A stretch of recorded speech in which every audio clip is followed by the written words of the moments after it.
of course it is still taboo to talk about it, but I think it should be talked openly with girls at least. I don't understand it. It's not taboo. Periods are taboo. Now also if I go to a chemist to buy my pads, I ask him for sanitary pads. You know how he gives it to me? He wraps them in a black paper and he gives me. Or maybe he would just, put them in a paper bag. So it's not visible to the world that what am I taking or what am I buying from him. Periods के बारे में हम लोगों ने कभी भी किसी के सामने इजीली हम लोग डिस्कस नहीं करते, बात नहीं करते, या we feel little awkward speaking about it between our family members, especially the male members. तो बचपन से इस चीज़ों को जो शर्मनाक विषय बताई गई है, मेरे हिसाब से ये बिल्कुल भी शर्मनाक नहीं है. Menstruation has long been considered a taboo in our society. Still, periods are taboo. Periods are a man, particularly men, made taboo, served with a religious curveball. No, I do not think a period is a taboo. कभी भी हमारे घर में हमें तो हमारे सामने तो कभी भी ये बातें डिस्कस नहीं की किसी भी फीमेल मेंबर ने. इवन शादी की एज तक तो हमने कभी किससे इस बारे में कभी बात ही नहीं की खुल के. मेरे हिसाब से माहवारी कोई अभिशाप नहीं है. It should not be a taboo, but in current situation, even in 21st century, we see around it and we feel ashamed about the state of affairs. One junior in my school, and she got her first period during the recess, and she didn't know about that, and it literally ruined her dress. And while going back to her class, few boys going behind her were literally hooting. I was 13 or 14 years old जब मुझे first periods आए, और मुझे इसके बारे में कुछ भी पता नहीं था. So I was so panicked. So innocent small girls, they don't know anything. They get so scared when they get period. Many times they get in the school and they are so much scared about it. They don't know what to do and they start crying. They think something very bad has happened. The boys seemed extremely conscious to speak about this. Why is it being conscious? I mean, you will grow up as men and you will shave every day. Are you ashamed of shaving? Why should I be ashamed of me getting my period every month? I am cleansing myself. I'm detoxing myself. Just like how we've started talking about bad touch, good touch, this also should be our priority. As long as menstruation cycle is there, any female can conceive a baby and thereby contribute to the mankind. Things are changing now, and with changing times, people are more willing to communicate. स्कूलों में शौचालय हमेशा साफ़ नहीं मिलता, और सबसे ज़्यादा मुश्किल वाला पीरियड जो था, जब पीरियड्स के दिनों में शौचालय साफ़ नहीं होता, तब मुझे सबसे ज़्यादा मुश्किल लगा. When I was back in my school for a 4-year from 9 to 12, I have never used my school bathrooms because they were highly unhygienic. If a girl is going through periods and she goes to a bad, dirty toilet, she can catch innumerable, conditions, health conditions. अगर आप हमारा washroom अगर सही से hygiene maintain नहीं है, तो ये जो यूटीआई की प्रॉब्लम्स होते हैं बच्चों को, चाहे वो छोटे बच्चे बॉय हो या गर्ल्स हो, स्पेशली गर्ल्स के लिए ज़्यादा होता है. स्कूल्स में टॉयलेट्स नहीं हैं, या अगर हैं भी तो बहुत गंदे हैं, अनहाइजीनिक हैं, so that they cannot use the toilets. तो जिसके लिए उनको ओपन में जाना पड़ता था. और अगर यू नो दैट अगर ओपन में टॉयलेट्स वगैरह गए तो it can harm them in many senses. हाँ, छोटे टाउन्स में या विलेजेस में, स्कूलों में जहाँ पे टॉयलेट साफ़ नहीं होते, हाइजीनिक नहीं होते, तो yes that can be the reason that की girl child may not prefer to go to the school for that, just for the lack of hygienic toilet is there.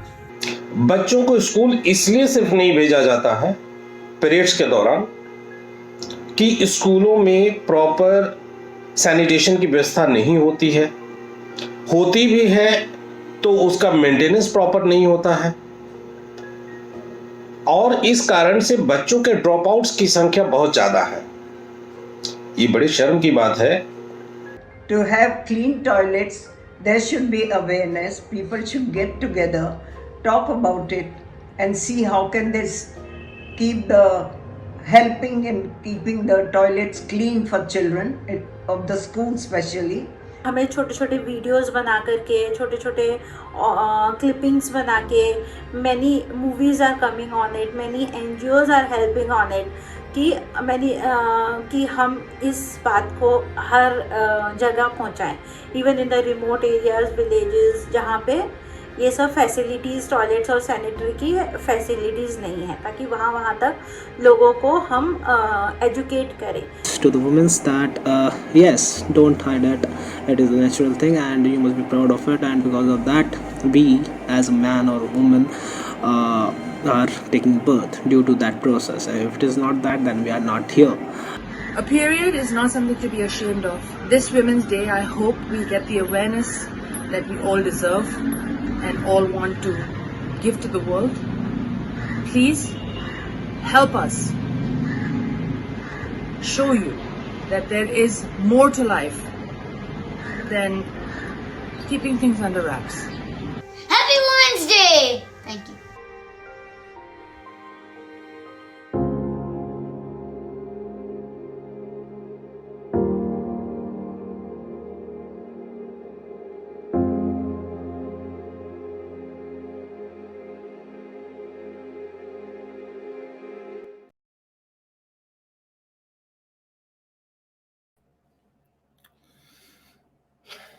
Good evening, ladies and gentlemen. Welcome to One Gen in partnership with She Presents She Demands Change, period. Did you know that lack of clean toilets in schools in India is one of the primary reasons for girl children dropping out of school? This Women's Day, we are here to talk about the issues girls face in a day-to-day scenario in school when it comes to sanitation and hygiene, which further impacts their education. So what is the future of our nation? If basic necessities are not provided, aren't these just basic rights for every child to have? A toilet and a clean toilet? Sanitation, hygiene, and education demands change. Ladies and gentlemen, I'm your host Aditya Mathur, and today we will discuss not just issues that a girl child faces at school, but also solutions that will not just enable, but also create and spread awareness and also empower these little voices to be heard and communities to come together and bring about change. So welcome to She Demands Change, period. Of course, we'd like to thank the people who gave us their video bites in the video you saw earlier. So thank you very much. Ladies and gentlemen, this evening we have some prominent personalities from varied walks of life and life shedding light on the subject with their views, opinions, and perspectives. So let's begin with the welcome note by our keynote speaker. SHE, Sanitation, Hygiene, and Education, is an organization which is spearheaded by her, a sanitation and menstrual hygiene activist based out of Bangalore. She has been fighting for construction and maintenance of clean toilets in government schools, along with creating awareness on sanitation and hygiene. Ladies and gentlemen, let's welcome Archana K.R. Welcome, Archana. It's a pleasure to have you here with us. Thank you, Aditya. Hello, everyone. And Happy Women's Day. Over to you, Archana. Thank you, Aditya. Hello, everyone. I'm Archana. I'm working as a sanitation campaigner, and I'm working in an organization called Rebenefit. I'm a founder of Stand for She. She means sanitation, education, and hygiene. So mainly, we are working on sanitation is a basic need, and safe sanitations provide safe sanitations to every government schools in Karnataka, especially to enable young girls to bring about sustainable changes pertaining to sanitation in their school and homes. That's why I started Stand for She. I almost visited like 300 government school across Karnataka. The main issue, girls drop out because of this sanitation, because lack of toilet, or the lack of maintenance. These are the main issue. So today we are discussing on like how a girl child facing a issue when there is a bad toilet, and how they are having a issue in their menstrual time. What according to menstrual hygiene for them, how they're facing some challenges in their village, because they have to go open defecation because there is no toilet in some villages. So we have like a different people with us. Thank you so much for joining, everyone. Let's discuss, and mainly let's focus on how to solve this issue.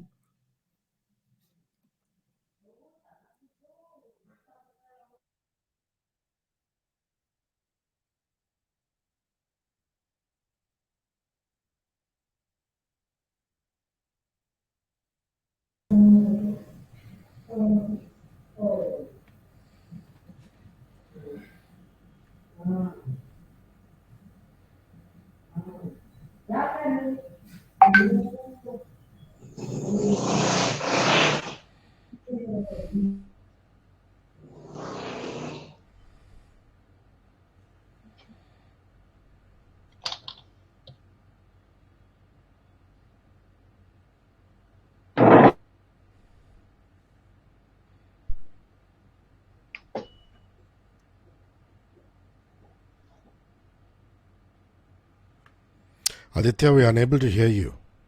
Yeah, I think you're on mute. So, ladies and gentlemen, We've been unable to hear you for the last 5 minutes. So if you could just repeat what you said. Certainly. Thank you very much. Thank you. Seems to be a technical error. Apologies for that. Ladies and gentlemen, it is time for the much-awaited power-packed panel discussion on sanitation, hygiene, and education demands change. Let's welcome our panelists. We have with us the little Shiv Leela Hiramath, a 15-year-old 9th grader from Ambedkar High School, Mukkal.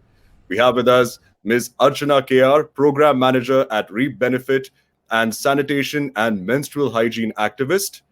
Dr. Anshumala Shukla Kulkarni, Consultant Gynecology, Laparoscopic and Robotic Surgeon at Kokilaben Dhirubhai Ambani Hospital.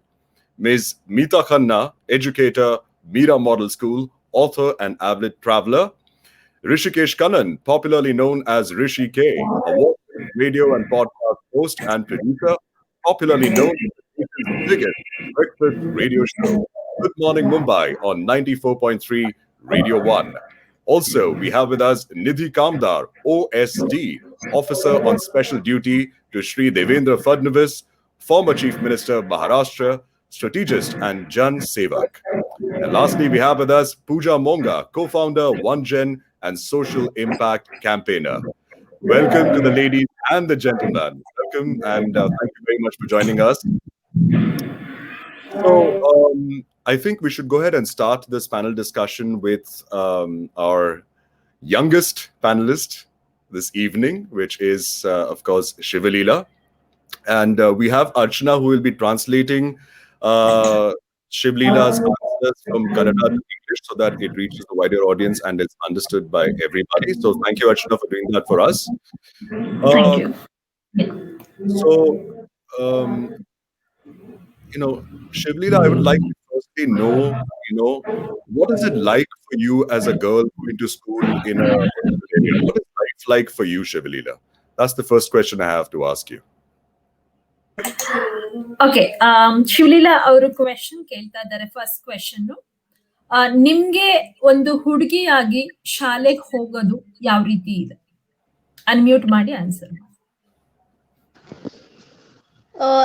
Ma'am ಸ್ವಲ್ಪ ಖುಷಿನೂ ಇದೆ, ಇದನ್ನು ಇದೆ, ಸ್ವಲ್ಪ problem ಇದೆ. ಅಂದ್ರೆ ಈ ಕಡೆ ಹಳ್ಳಿಗಳಲ್ಲೆಲ್ಲ ಬೇರೆ ಸ್ಕೂಲ್ಗೆಲ್ಲ ಹೋಗ್ಬೇಕು ಅಂದ್ರೆ ಬೇಡ, ಇಲ್ಲೇ ಇರೋದ್ರಲ್ಲೇ ಹೋಗ್ಬಿಡಿ, ಮುಂದೆ ಹೋಗೋದೆಲ್ಲ ಬೇಡ, ಅಲ್ಲೆಲ್ಲ ಸರಿ ಇದಿರಲ್ಲ, ನೀವ್ ಇಲ್ಲೇ ಊರಲ್ಲಿ ಎಷ್ಟಿದೆ ಅಷ್ಟೇ ಕಲಿತು ಶಾಲೆ ಕಲ್ತು ನೀವು ಅಷ್ಟೇ ಸುಮ್ನಾಗ್ಬಿಡಿ, ಮುಂದೆ ಹೋಗೋದೆಲ್ಲ ಬೇಡ, ನೀವೆಲ್ಲ ಏನ್ ಜಾಬ್ ಎಲ್ಲ ಮಾಡಲ್ಲ, ಗಂಡ್ ಮಕ್ಳಾದ್ರೆ ಜಾಬ್ ಎಲ್ಲ ಮಾಡ್ತಾರೆ, ಸೊ ಅವ್ರನ್ನಾದ್ರೆ ಕಳ್ಸಿದ್ರೆ ಓಕೆ, ನೀವ್ ಹೋದ್ರೂನು ಉಪಯೋಗ ಎಲ್ಲ ಬೇಡ ಅಂತ ಹೇಳ್ಬಿಡ್ತಾರೆ ಮ್ಯಾಮ್. ಸೊ ಅದೇ ಆದ್ರೂ ಅದ್ರಲ್ಲಿ ನಾವು ಸ್ವಲ್ಪ ಮಾಡ್ಕೊಂಡು ಕಲಿತೀವಿ, ಅದೇ ಒಂದ್ ಖುಷಿ ಮ್ಯಾಮ್. ಒಂದಷ್ಟು ಜನದ ಮನೇಲೆ ಕಲಿತಾರೆ, ಒಂದಷ್ಟು ಜನ ಮನೇಲಿ ಕಳ್ಸಲ್ಲ, ಸೊ ಅದೇ ಒಂದ್ ಸ್ವಲ್ಪ ಬೇಜಾರು ಇದೆ ಮ್ಯಾಮ್. ಹಾಗೆ ಖುಷಿನೂ ಇದೆ ಮ್ಯಾಮ್ ಇಲ್ಲಿ. Thank you. So Shivlila is mentioning that in her village only schools are in a, like for example, either 7th standard or 8th standard. After that, they need to go to the different village. But the family members and the people, they're not allowing their children to go to school, to especially for the other village or other city. They're asking like, okay, you don't need to go to school because you are a girl. If a boy child is there, they'll send those students to school, but not for girl because of safety, and they're afraid like, why you need to go different school? What are the things you learned? That's enough. Yeah. Well, that is quite something. Shivlila, that brings me to my next question. Do you have toilets in your school? And if you do have toilets, are they clean? Shivaleela, next question, ನಿಮ್ ಸ್ಕೂಲಲ್ಲಿ toilet ಇದೆಯಾ? Toilet ಇದ್ರೆ ಅದು clean ಆಗಿದೆಯಾ? Ma'am ಇದೆ, ನಮ್ಮ ಸ್ಕೂಲಲ್ಲಿನೂ toilet ಇದೆ. So toilet ಇದ್ದು ಅದು ನಾವು ಒಂದು 500 ಜನ ಮಕ್ಕಳಿದೀವಿ. ಸೊ ಅದರಲ್ಲಿ ಒಬ್ಬರಿಗೆ ಒಂದೇ ಇರೋದು ಟಾಯ್ಲೆಟ್. ಅದರಲ್ಲಿ ಸ್ವಲ್ಪ ಡಿವೈಡ್ ಇರೋದ್ರಿಂದ ಸ್ವಲ್ಪ ಅದು ಕ್ಲೀನ್ ಇಲ್ಲ ಮ್ಯಾಮ್. ಅದು ಕ್ಲೀನ್ ಇಲ್ಲ, ನೀರೆಲ್ಲ ಹಾಕಲ್ಲ. ನಾವು ಸ್ವಲ್ಪ ಹೇಳ್ಬಿಟ್ಟು ಹಾಕಿಸಿದ್ರೇನೆ ಸ್ವಲ್ಪ ಕ್ಲೀನ್ ಆಗೋದು, ಇಲ್ಲ ಅಂದ್ರೆ ಕ್ಲೀನ್ ಇಲ್ಲ ಮ್ಯಾಮ್ ಅದು. Okay. Shivlila mentioning that there are like 500 children in that school. Yes, they have toilet, but only like a one toilet, but there is a partition. But the partition toilets don't have a door, and it's not clean because there is no water, so it's not clean. And especially 500 people are using one toilet, and there is a segments. So it's not clean and they're not able to use that toilet. This is what she's mentioning. Okay. So Shivlila, my next question to you is, since there are no clean toilets in your school, if you have to use the washroom, where do you go? Since there's nothing to access in the school, let's say you have to go, where do you go? Yeah. Shivlila, the question, ನಿಮ್ಮ ಸ್ಕೂಲಲ್ಲಿ toilet ಒಂದೇ ಇದೆ, ತುಂಬಾ clean ಆಗಿಲ್ಲ, ಗಲೀಜಾಗಿದೆ, ನೀವು ಟಾಯ್ಲೆಟ್ಗೆ ಹೋಗ್ಲೇಬೇಕು, ಎಲ್ಲಿ ಹೋಗ್ತೀರಾ, ಹೇಗೆ? ಮ್ಯಾಮ್ ನಾವು ಟಾಯ್ಲೆಟ್ಗೆ ಹೋಗ್ಲೇಬೇಕು ಅಂದ್ರೆ ಅಲ್ಲೇ ಎಲ್ಲಾದ್ರೂ ಆಚೆ ಹೋಗ್ತೀವಿ ಮ್ಯಾಮ್. ಅಷ್ಟಿದು ಇದ್ರೆ, ಇಲ್ಲ ಅಂದ್ರೆ ನಾವು ಟಾಯ್ಲೆಟ್ಗೆ ಹೋಗಲ್ಲ ಮ್ಯಾಮ್. ಮನೆಗೆ ಎಲ್ಲ ಬಂದ್ಬಿಟ್ಟು ಮುಗಿಸ್ಬೇಕು ಅಂತ ಅನ್ಕೋತೀವಿ, ಇಲ್ಲ ಅಂದ್ರೆ ಆಚೆ ಹೋಗ್ತೀವಿ ಮ್ಯಾಮ್, ಹೊರಗಡೆ. Okay. Okay. She's telling that usually they'll not go to toilet if they don't have a clean toilet. They'll hold their urine, then they'll go to home and they'll go for urinate. But sometimes they can't hold, so they'll go for open defecation near the school, because she's from village. Near the school, she'll go for open defecation. So basically, because there are no clean toilets in the school, they're actually going in the open, right? Okay, that brings me to my next question, Shivlila. Do you feel safe when you go openly to defecate or to urinate, when you have to go, when you're in school? Let's say you're going behind your school building. I'm not sure where you go, but I suppose and I assume you're going behind your school building. You're probably crossing the road, going to a secluded spot, an isolated spot. As a child, do you feel safe, going to these places? Shivaleela, ನೀವು ಆಚೆ ಟಾಯ್ಲೆಟ್ಗೆ ಹೋಗ್ತೀನಿ ಅಂತ ಹೇಳಿದ್ರಿ. ನೀವು ಆಚೆ ಟಾಯ್ಲೆಟ್ಗೆ ಹೋಗೋದು ನಿಮ್ಗೆ safe ಅನ್ಸುತ್ತಾ? ಏನ್ ಪ್ರಾಬ್ಲಮ್ಸ್ಗಳನ್ನ ಫೇಸ್ ಮಾಡಿದ್ದೀರಾ, ಏನು ಅಂತ ಎಕ್ಸ್ಪ್ಲೈನ್ ಮಾಡ್ತೀರಾ? ಮ್ಯಾಮ್ ಇಲ್ಲ ಮ್ಯಾಮ್, ಅದು ಆಚೆ ಹೋಗೋದು ಅಷ್ಟೆಲ್ಲ ಸೇಫ್ ಅಲ್ಲ. ಸೊ ಹೊರಗಡೆ ಹೋದ್ರೇನೆ ಸ್ವಲ್ಪ ಇದು ರೋಗ ಎಲ್ಲಾನು ಬರುತ್ತೆ. ಸೊ ಹಾಗೆ ಲೇಡೀಸ್ಗೆಲ್ಲ ಅದು ಸ್ವಲ್ಪ ಪ್ರಾಬ್ಲಮ್ ಆಗುತ್ತೆ. ಪೀರಿಯಡ್ಸ್ ಟೈಮಲ್ಲೆಲ್ಲ ಹೋಗೋಕ್ಕಾಗಲ್ಲ. ಹಾಗೆ ಅಲ್ಲೆಲ್ಲ ನಮ್ಗೆ ಇಲ್ಲಿ ಟಾಯ್ಲೆಟ್ ಆದ್ರೆ ಡೋರ್ಸ್ ಎಲ್ಲ ಇರ್ತವೆ, ಸೊ ನಾವು ಇದ್ ಮಾಡ್ತೀವಿ. ಅಲ್ಲೆಲ್ಲ ಡೋರ್ಸ್ ಎಲ್ಲ ಇರಲ್ಲ. ಸೊ ಬಾಯ್ಸ್ ಓಡಾಡ್ತಿರ್ತಾರೆ, ಅದು ಪ್ರಾಬ್ಲಮ್ ಆಗುತ್ತೆ. ಅಂದ್ರೆ ಲೇಡೀಸ್ಗೆಲ್ಲ ಸೇಫ್ ಅಲ್ಲ ಮ್ಯಾಮ್ ಅದು. ಒಂದ್ ಮಟ್ಟಿಗೆ ನಾವು ಬಯಲು ಶೌಚಾಲಯ ಮಾಡಬಾರ್ದು. ಸೊ ನಮ್ಗೆ ಏನಾದ್ರೂ ಇದಾದ್ರೆ ಅಷ್ಟೇ ನಾವು ಹೋಗ್ತೀವಿ. ಸೊ ಅದು ಸೇಫ್ ಅಲ್ಲ ಮ್ಯಾಮ್, ಹೋಗ್ಬಾರ್ದು ಒಂದ್. She's telling that it's not safe. especially because of health reason. In the periods time, they can't go out because no water, because they need to come the different place to get the water. And she's mentioning one more thing, like she's going like a backside of the like a building for the toilet. Boys will Okay. be walk around there. They're Okay. walking there, and hesitation will be there, and in the same time, fear is there. Of course, that's understandable. Okay. So I'm not sure how to go about with the questions because these revelations are not just giving me, goosebumps across my body, but also somewhere, there are a lot of emotions coming up within me. But we need to talk about this. It's important, and I think the world needs to know what's really happening here, right? Shivlila, tell us, since you go out in the open to defecate and urinate, yours is a co-ed school. I understand there are boys and there are girls. And of course, boys, it's for men and boys in school. It's easier. You go behind the wall, you pee, you're done with it, right? How do boys react when a girl has to go in the open and urinate and defecate? How are they reacting to this? Okay Shivaleela like co-ed school ಅಂದಮೇಲೆ boys ಇರ್ತಾರೆ girls ಇರ್ತಾರೆ. ಹುಡುಗಿಯರು ಆಚೆ ಟಾಯ್ಲೆಟ್ಗೆ ಹೋದಾಗ ಹುಡುಗರು ಯಾವ ರೀತಿ react ಮಾಡ್ತಾರೆ, ಏನ್ ಇದ್ ಮಾಡ್ತಾರೆ, ಏನ್ ಪ್ರಾಬ್ಲಮ್ಸ್ ಆಗ್ತಿದೆ? ಸೊ ಮ್ಯಾಮ್ ಅವರು ಎಲ್ಲ ಮಿಕ್ಸ್ ಇರುತ್ತೆ. ಸೊ ಆದ್ರೂ ನಮ್ಗೆ ಸ್ವಲ್ಪ ಇದನ್ನಾಗತ್ತೆ. ಅಲ್ಲಿ ಹೋದ್ವಿ ನಾವು ಪೀರಿಯಡ್ಸ್ ಟೈಮ್ ಎಲ್ಲ ಹೋಗಿರ್ತೀವಿ. ಸೊ ಅಲ್ಲಿ ನೀರೆಲ್ಲ ಇರಲ್ಲ.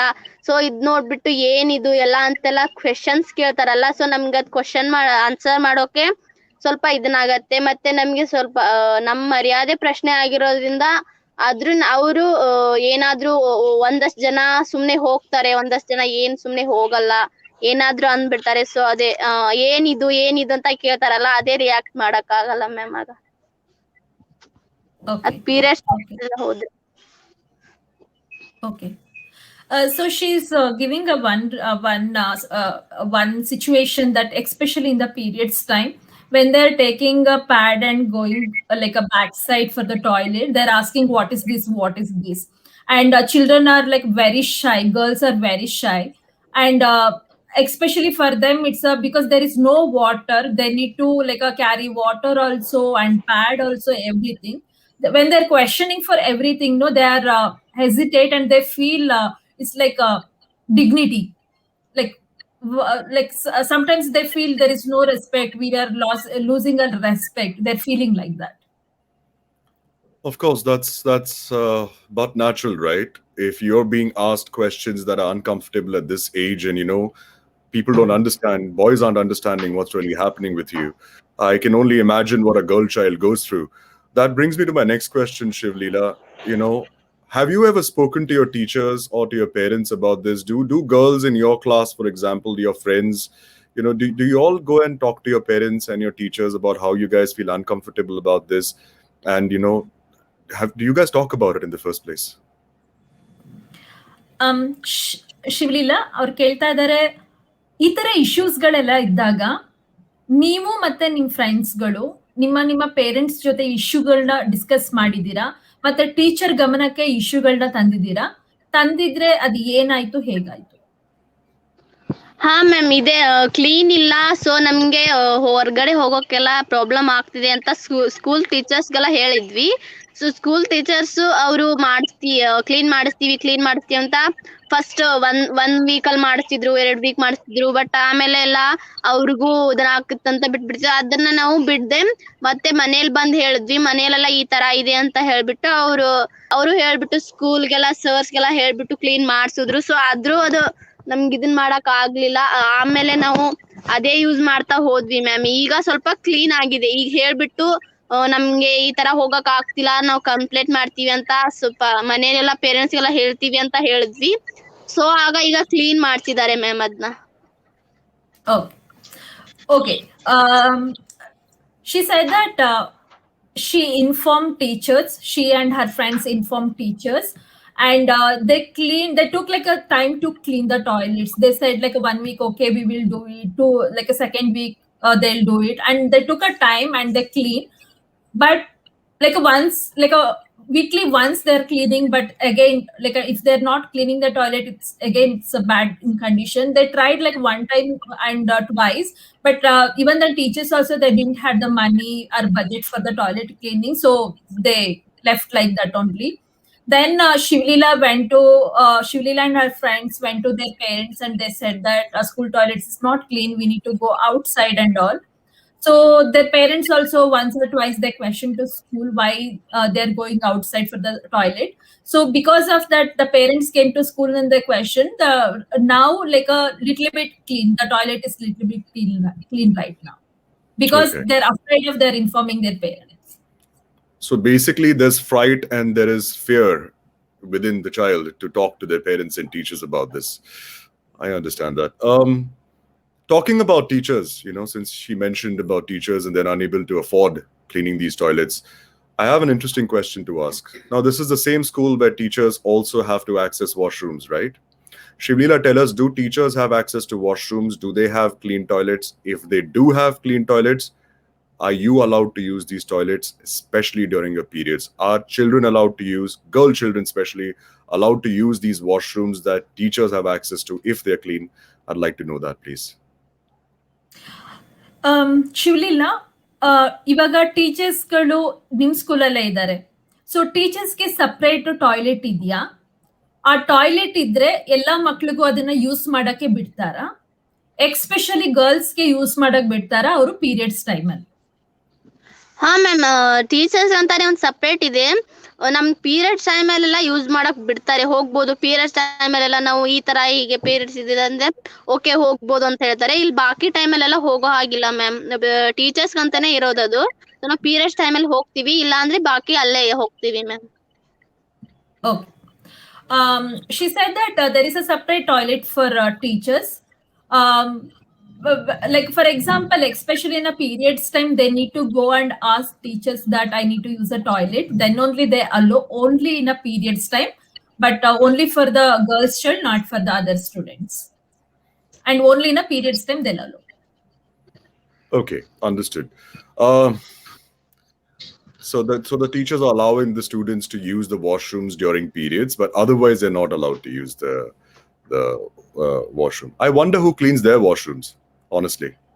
If the students' washrooms aren't cleaned, who's cleaning the washrooms of these teachers? It's just me. I'm just curious about that.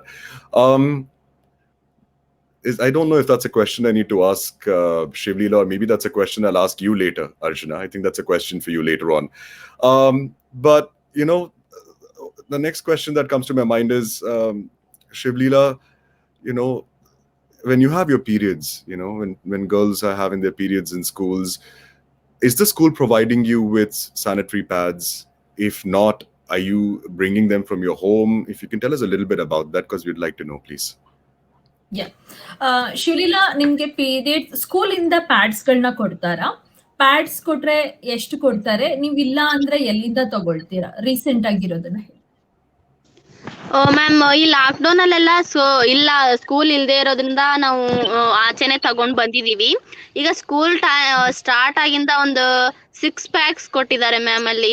ಈಗ ಸ್ಕೂಲ್ ಸ್ಟಾರ್ಟ್ ಆಗಿರೋದ್ರಿಂದ ಲಾಕ್ಡೌನ್ ಟೈಮಲ್ಲೆಲ್ಲ ನಾವು ಆಚೆ ತಗೊಂಡ್ಬರ್ತೀವಿ. ಇಲ್ಲಿ ಫಸ್ಟ್ ನಾವು ಹೋದಾಗನು ಸ್ಕೂಲಲ್ಲಿ ಇರ್ಲಿಲ್ಲ, ಅದು ನಾವು ಆಚೆನೆ ತಗೊಂಡ್ಬಂದ್ವಿ ಮ್ಯಾಮ್. ಆಗಾನು ಮೆಡಿಕಲ್ ಒಳಗೆಲ್ಲ ತಗೊಂಡ್ ಕೊಡ್ತಾರಲ್ಲ, ಅದು ಸಾಕಾಗುತ್ತಾ ನಿಮ್ಗೆ?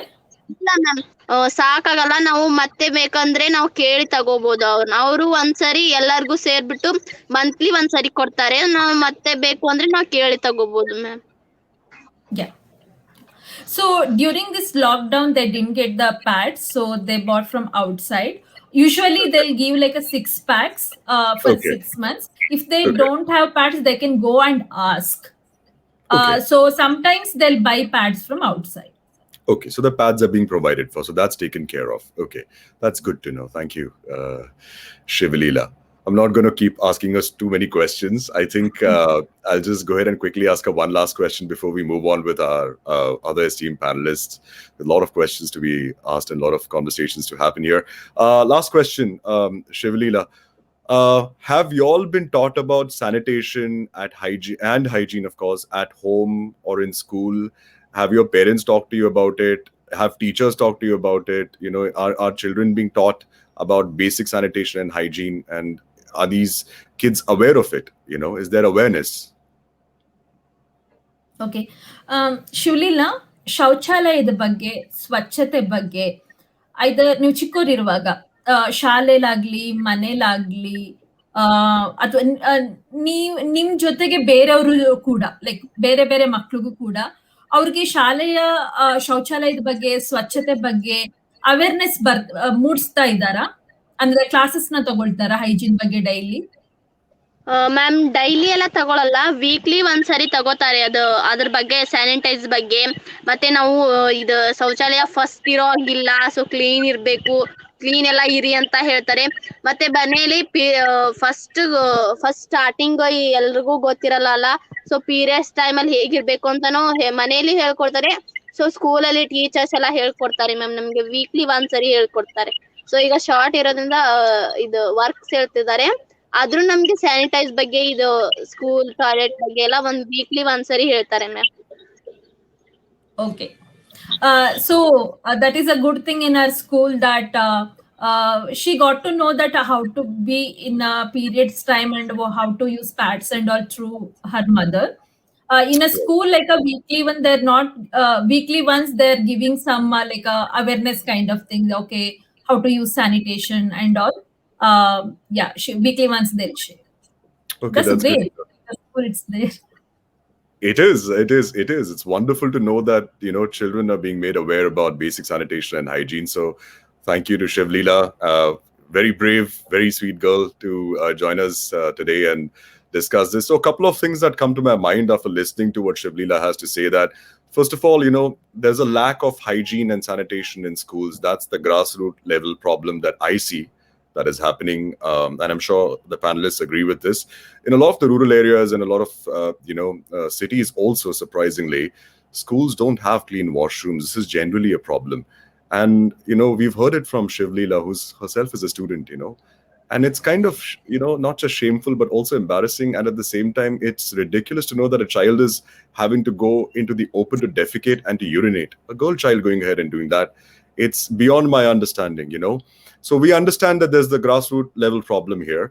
I want to talk to you, Archana. You have been an activist and somebody who's running for this cause for the past 7-8 years now.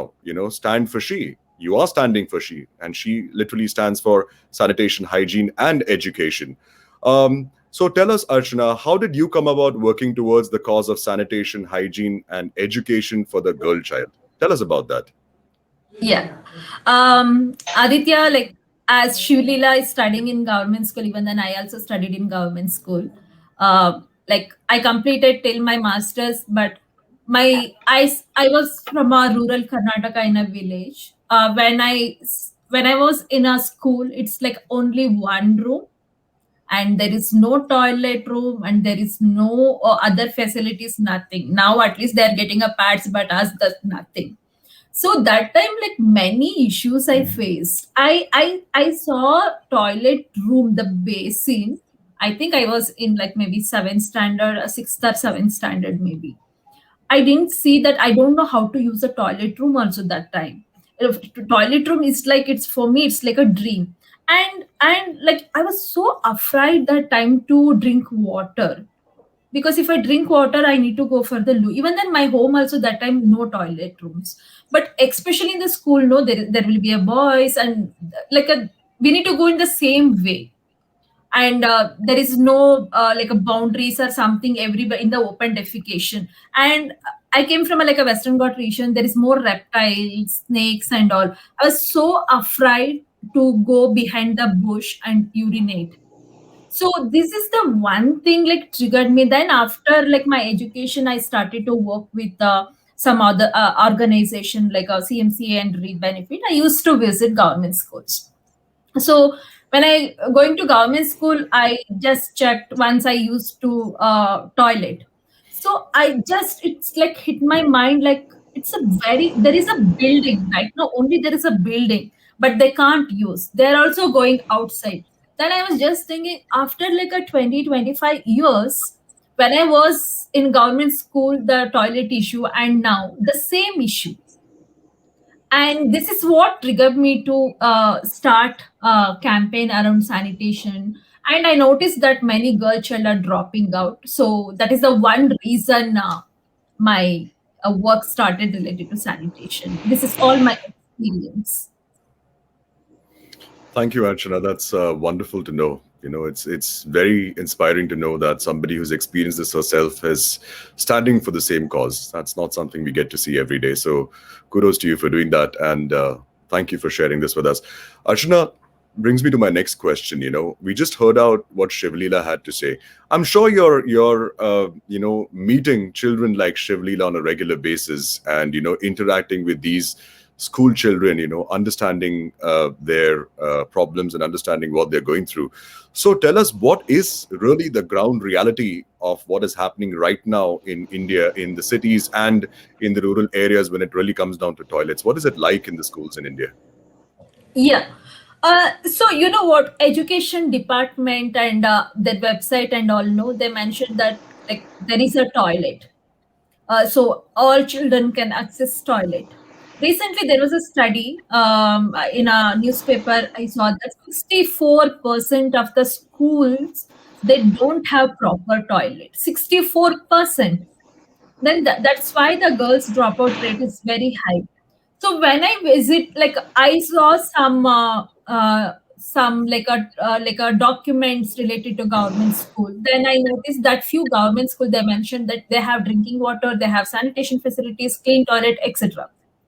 But when I went to the same school, I saw that there is a building, but no doors, broken door, no water facilities. Once when they're constructing a building only, they didn't plan for the water. And girls are like other people, even then boys, they're not using it because they know water. And like I when I'm taking a sessions for a girls know on menstrual hygiene and all, they'll open with the what are the problems they're facing when they're going for open defecation. And in a reality, there is the government is not looking from the maintenance part and the behavioral part. They're looking from the building or constructing a new toilet. So according to me and my experience, constructing new toilet is different thing. That is a B option. But maintaining toilet is very, very important. As Shivlila said, they have toilet room, but still they're going outside because it's not clean and it's not enough.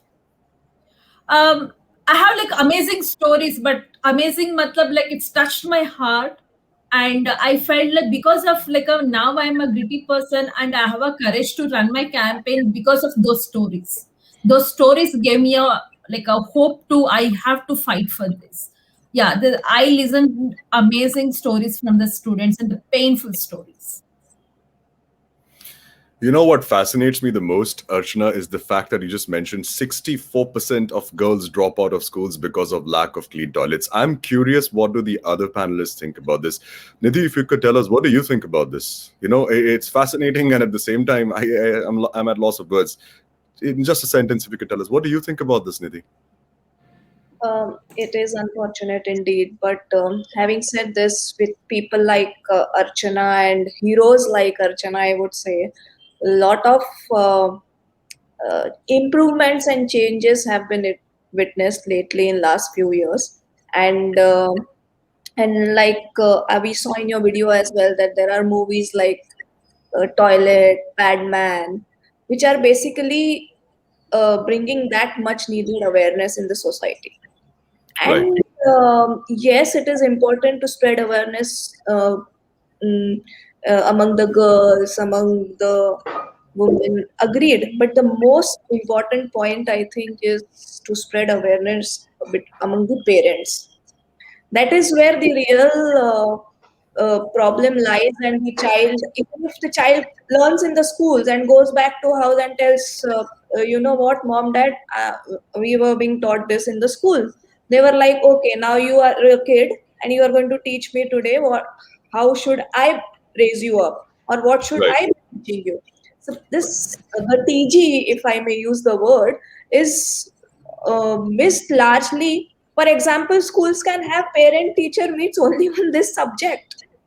And Agreed. I understand this is going to be a little bit challenging in the rural areas, that that parents really don't go to the school for the parent teacher meets and all. It's a very different concept in the rural areas. Archana will be able to throw better light. But Sure. yes, we all accept this is a problem. But thanks to heroes like Archana, and they really wake up a lot of government institutions as well. So society is basically about the people, the government, and the heroes and non-entities working outside the government, non-government NGOs or the social entrepreneurs and the change makers. So thanks to, I mean, we have come a long way from a nation where we had no toilets to having Swachh Bharat as one of the greatest initiatives. I mean, of course, it's unfortunate that a prime minister of a nation or a nation has to take up Swachh Bharat and toilet building as their main campaigns after 60, 70 years of its age, of its birth. But from no toilets to constructing toilets, now we are in a state where Archana will be able to tell all of us, a lot of people will be able to tell that how after constructing the toilet, it is a huge challenge of a behavioral change where you have to tell people why using toilet is important.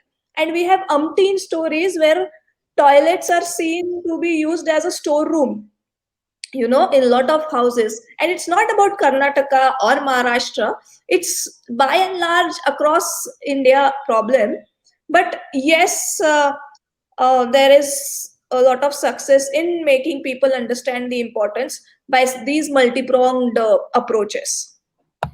Thank you, Nidhi. That was rather insightful and very well said. Washrooms are indeed being used as storerooms. I've personally seen that myself. It's sad, and it's really sad to know that in a country that talks about having some of the best brains in the world, we are a highly advanced society in terms of technology. I've personally seen that in this country, the advances we are making, but basic sanitation and hygiene is missing in this country, and that's really sad. And having to educate, having the awareness, that's really the need of the hour and really important, right?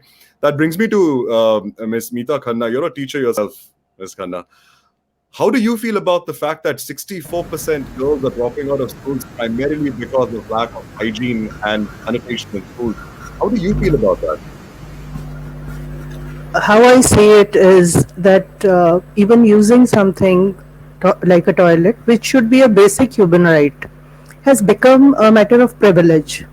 Okay, even when we talk about it, we come from a stance point of privilege rather than experiencing the conditions that the children go through. And I see it from four aspects. One is the policy decision that may come from the state or the board or the agency that is running the school. The other is the school itself. Is it creating a safe place for the children who come there? And then it is about how do teachers react to it. A number of times there's a lot of insensitivity, a lot of harshness, a lot of shaming the child for going through certain processes which the child should be able to take in their stride to grow. And then the parental. So it is happening. And if you see schools across India, especially rural schools, the retention is very tough. If you travel across places like Rajasthan or places which are more traditional, the family feels it is better to keep the child within the home rather than sending the child out to the school in such circumstances.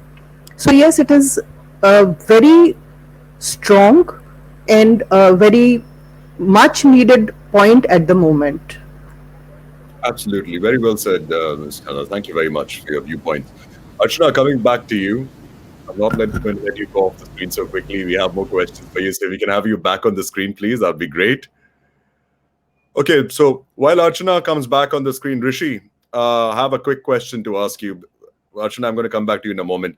Rishi, you're a father of two daughters yourself, and, as a father, Hearing what you've heard so far about a child like Shivlila talking about the situation she's facing, and hearing that 64% girls are dropping out of schools because of lack of sanitation and hygiene, how are you feeling about this? As a man, as a father, how do you feel about this? Aditya, most Indian men are completely oblivious of the fact that in the word menstruation or the concept of menstruation, the word men features very prominently. It starts with men. And I think what Indian men have failed to do for generations is have conversations with their daughters about their periods. You know, there are Indian fathers who are very proud of knowing what their daughter likes in terms of food, what their daughter likes in terms of clothes. They'll even go out and shop for their daughters. But you ask them what tampons or what sanitary pads that their daughters use, they have no clue. And often, you know, they always say that for the ladies in the group are more equipped to answer this question. But I'm just saying that for a woman or for a young girl of 12, 13, 14, when she gets her first period, it's memorable. I mean, they never forget it. But the Indian male figure is always absent from that memory.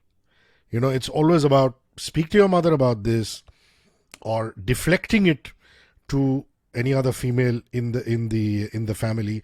I've even known men who are single fathers to their child when they have no excuse whatsoever. Because if you're a single parent, for whatever reason, God forbid your wife passed away, or, you know, in the separation or the divorce, the children came to you, and they have not had these conversations with their daughters. I mean, they've just conveniently passed it on to their mothers or their mother-in-laws or their grandmothers. So I think, you know, we will come to the media aspect later and what the media can do, which is the other side. But purely as a man, and, you know, as Indian men, we need to start having conversations with our daughters on their period. You know, the fact that male dukandar is still, you know, covering those tampons in, or, you know, sanitary pads in black cloth and handing it to people is because that's the way he's been brought up. And we have no excuse in this day and age. Not in rural India and not in urban India. You know, because the exposure is there. You look at this girl, Shivalila, she's talking to us from her village. Her parents have gone to the school to actually have a discussion. So I'm saying that men need to get their act together right now. And it's already too late. And it's about time you started doing it. Beautifully said, Rishi. Thank you very much. Men really need to get their act together. I agree with you completely. And I love what you mentioned initially. The word menstruation starts with men. So men, please start understanding this. Start believing this. Start understanding this, and start supporting this. Please start supporting, and please start talking to your daughters, talking to your wives, your girlfriends. Talk to the women in your life. You'll get some knowledge that'll help you in the long run. At the same time, you know, help the larger cause. I think that's really important. Coming back to you, Archana, my next question to you is, how has your experience been like, you know, while approaching the appropriate authorities for highlighting and solving the issues when it comes down to lack of toilets, and when there are toilets that are available, you know, lack of cleanliness of these toilets? What has your experience been like, you know? Please share that with us. Yeah. So one, making students to understand that if you're going to open defecation, that is a issue. Making them to understand it's a biggest challenge, because they feel, okay, even though nobody is bothered about this, then why we need to think it's a problem? That is the one. The second one, like a school authority, you know, they'll not, usually they don't consider it as important. Even then it's not their problem. They consider it as like a last priority. Sanitation is last priority. Toilet maintenance, for example, they don't have a proper budget for toilet maintenance. And the third thing, like a next level of authorities, either teachers, parents, SDMs. Remember, there is a school development managing committee.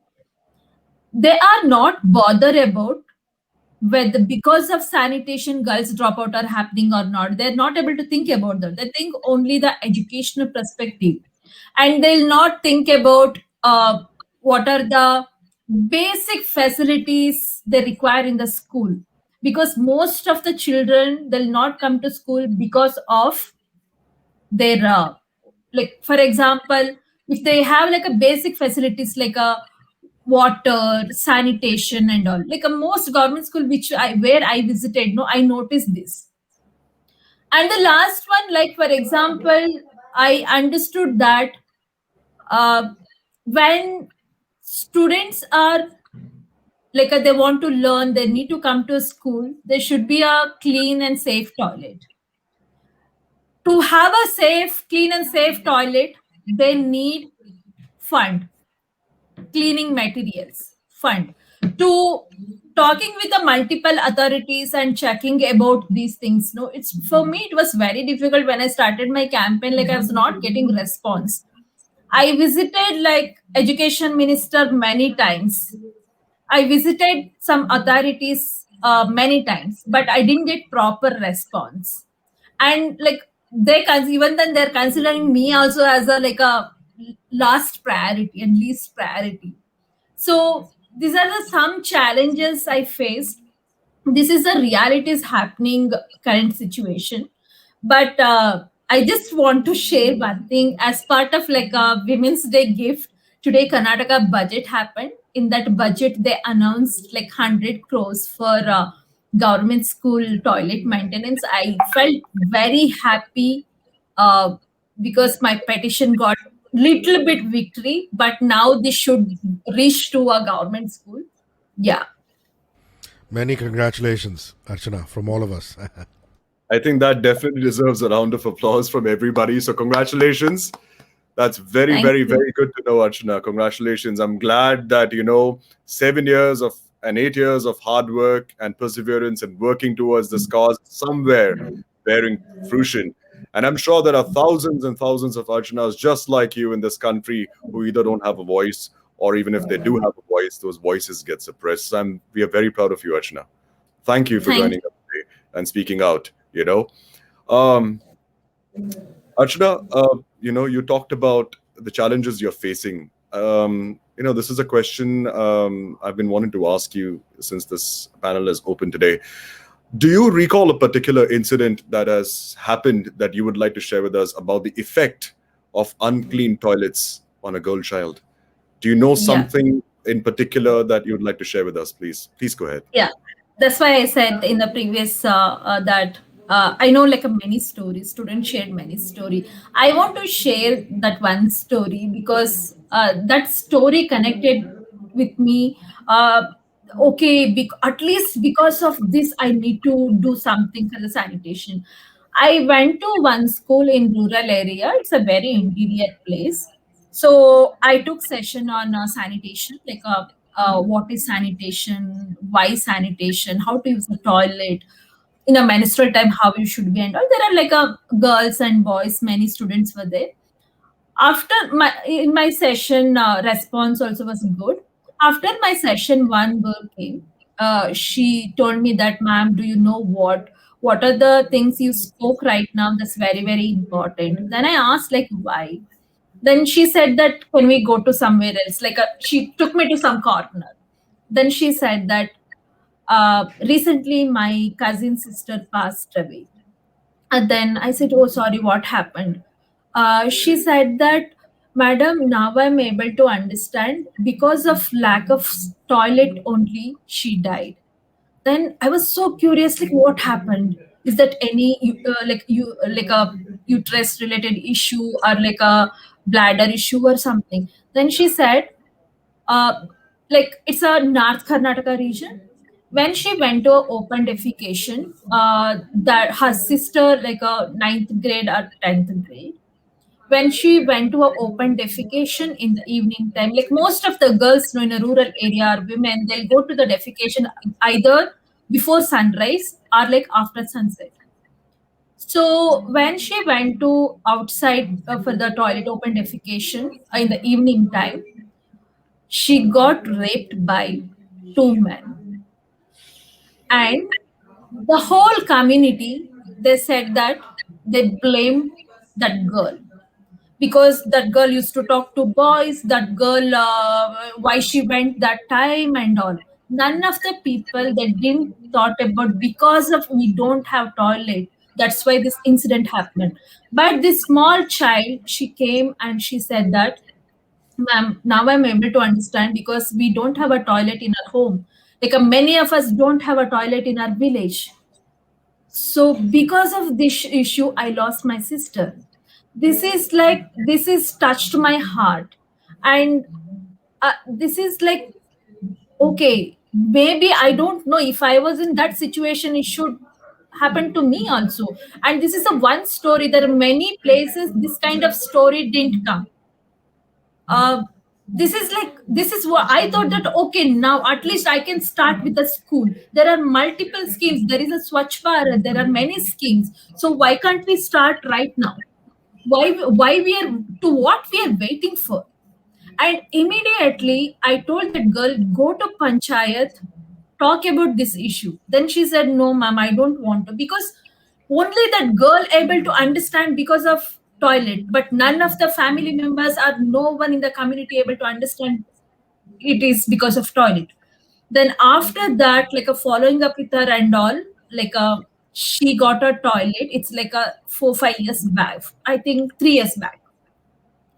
Through panchayat, she built a toilet, and she convinced her parents. She built a toilet, and after that her classmates also understood that why toilets is important. Most of the her classmates and all, like in the village, at least 30 to 40% toilet construction is done. I think it's not only the girl need to go, our citizen need to go to ask in a panchayat or like in a town sabha. I think even then it's a government responsibility to ensure whether in our village there is a toilet room or not. If no, what they need to do. But this is a one simple example in one village, but there is like a multiple stories like this. But these stories are not coming to the screen. Yeah, I'm so Right. sorry. It's yeah. No, I think, sorry, I think it's important that, this is something of course, it affects me. It affects a lot of people in this world. It affects me. I'm a little speechless and a little at loss of words. But Archana, we come from a country where we pray to a goddess, or rather goddesses. This is the country we come from, where we pray to goddesses. We bow down to a goddess. And I'm not sure if you guys know this, but in the state of Assam, there is a temple called Kamakhya Temple. Kamakhya Devi is the Devi of periods, and that is a Devi that thousands and thousands of pilgrims come from across the country every single day to bow down to. It is a shameful thing to know that a girl gets raped during the periods when she goes out to defecate or to urinate. I am honestly at loss of words to really say anything about this. But thank you for sharing this, Archana. My question that I'd like to ask you, especially after knowing what you've shared with me, is, Archana, somewhere I feel there's a problem with the mindset. There is a problem with understanding that this is a natural process and this is something which needs to be talked about and addressed in each and every household. How do you feel we can bring about change at the grassroots level, Archana? So one thing is our responsibility, and it's a natural. Okay, like in the video also many people said that it's a natural. We need to talk about this. Like we are thinking it's a taboo. It's something like something. I know, like when I'm going to school, no, the students, they are telling that in our home our parents said that don't touch plant, don't eat this, don't eat that. So many blind beliefs or misconceptions are there. First we need to, I think I'll request even the teachers, parents, everyone, friends, you need to discuss, you need to talk about it. Once you talk about it, only you will get to know what is there, what it is happening and all. Even then I was not able to understand what is periods still, because I got my periods and when I was in 12th. Even then I don't know how pad looks also, because I came from that background. So now I'm thinking, like when the girl are, even then for boys also is very very important to understand what is menstruation, why menstruation. They need to think it's common. They need to think it's natural. And like as you said, like a goddess is there, but we are thinking that she should not go there, she should not go out. And these are the things. First, ask, discuss. The second one is question. For example, because like a sanitation is that our basic right. We need to get at it, we need to question it. Like question, talk, discuss about this openly. Even then, I am telling that education department also start sessions week. Now they're having like only few schools they have weekly sessions. Include these things in your curriculum. This is very very important. This is what even then I suggest to education department also across. And I don't know, I never seen in other states also the curriculum related to sanitation or hygiene or education or talking to the behavior or menstrual hygiene. There is a one column they'll just talk about those. In my school days, when we have like a menstruation and all, in our teacher also they skip the topic. In exams and all that, no, nothing, zero. we no one asks questions related to that. At least we need to put those things. It's Aditya. No, I can give you my personal example, Archana. I remember when I was in school in the 9th grade. I still remember that day. It was a Friday. And our teachers, I went to a co-ed school, so our class teacher looked at all the boys in the class and said, today is a half day for you guys can go home. And we looked at each other wondering, why are the boys being sent home? And so one of us went and asked the teacher, why are you asking us to go home? And she's like, no, today is a special class only for girls. When I look back much later on, I realized that was probably a conversation about sex education and about discussions of periods. And I wish I was part of that, and I wish the other boys were part of it too. Because as much as a girl child needs to be educated, a boy child also needs to be educated about this.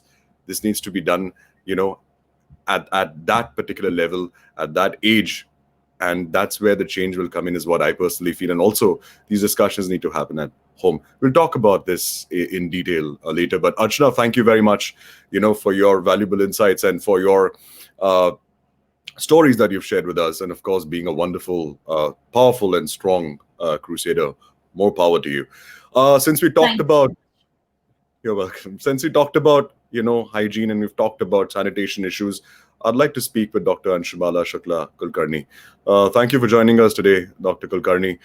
You've heard what Shivlila had to say. You've heard what Archana has been talking about, and how, not just the well-being of the girl child that is being affected, but, it's much more worse than what I personally thought is the situation. So, Dr. Kulkarni, I'd like to know, what, according to you, are the effects of unclean toilets on a child's health on a daily basis? What do you think happens to, and according to you, what really happens to a child because of unclean toilets? So, good evening. We spoke to Shivlila and we understood that how she was avoiding going to the washroom. And one of the most common things that happens, and this is something that happens not just in the rural scenario, it happens very much in our urban scenario as well. And I see this often with girls, that they will resist going to the washroom in school. They'll hold on to urine for long hours after and not drink water enough. Obviously, that leads to an increased incidence of UTIs. They also have bad bladder habits. What happens here is you have sensitized the bladder to hold on to urine far more than what a normal capacity should be. And this can lead to problems of voiding, where the patient may at a later age start having issues like too much of frequency of urine, or sometimes the bladder gets so stretched out that the urine always keeps dribbling and there is no control of urine left. So other than the general infection that an unclean toilet would give a young girl, whether it is a young girl who's not menstruating to someone who's older, but the habits of not using the washroom because they are unclean and then not drinking enough water has a lot of repercussions for them in terms of the urinary system going forward. So, these things happen in the urban scenario as well. It is not restricted only to the rural. Right. So, Dr. Kulkarni, I'm sure, a lot of patients come to you, and a lot of the patients also include teenagers and, younger children, younger girls. And I'm sure out of experience, what you've shared with us is something that you're seeing day in and day out. And of course, like you rightly said, this must be happening on a daily basis, both as in the rural areas as well as in the cities. So I'm not really surprised that this is happening. Dr. Kulkarni, I'd like to know, what is really the ground reality of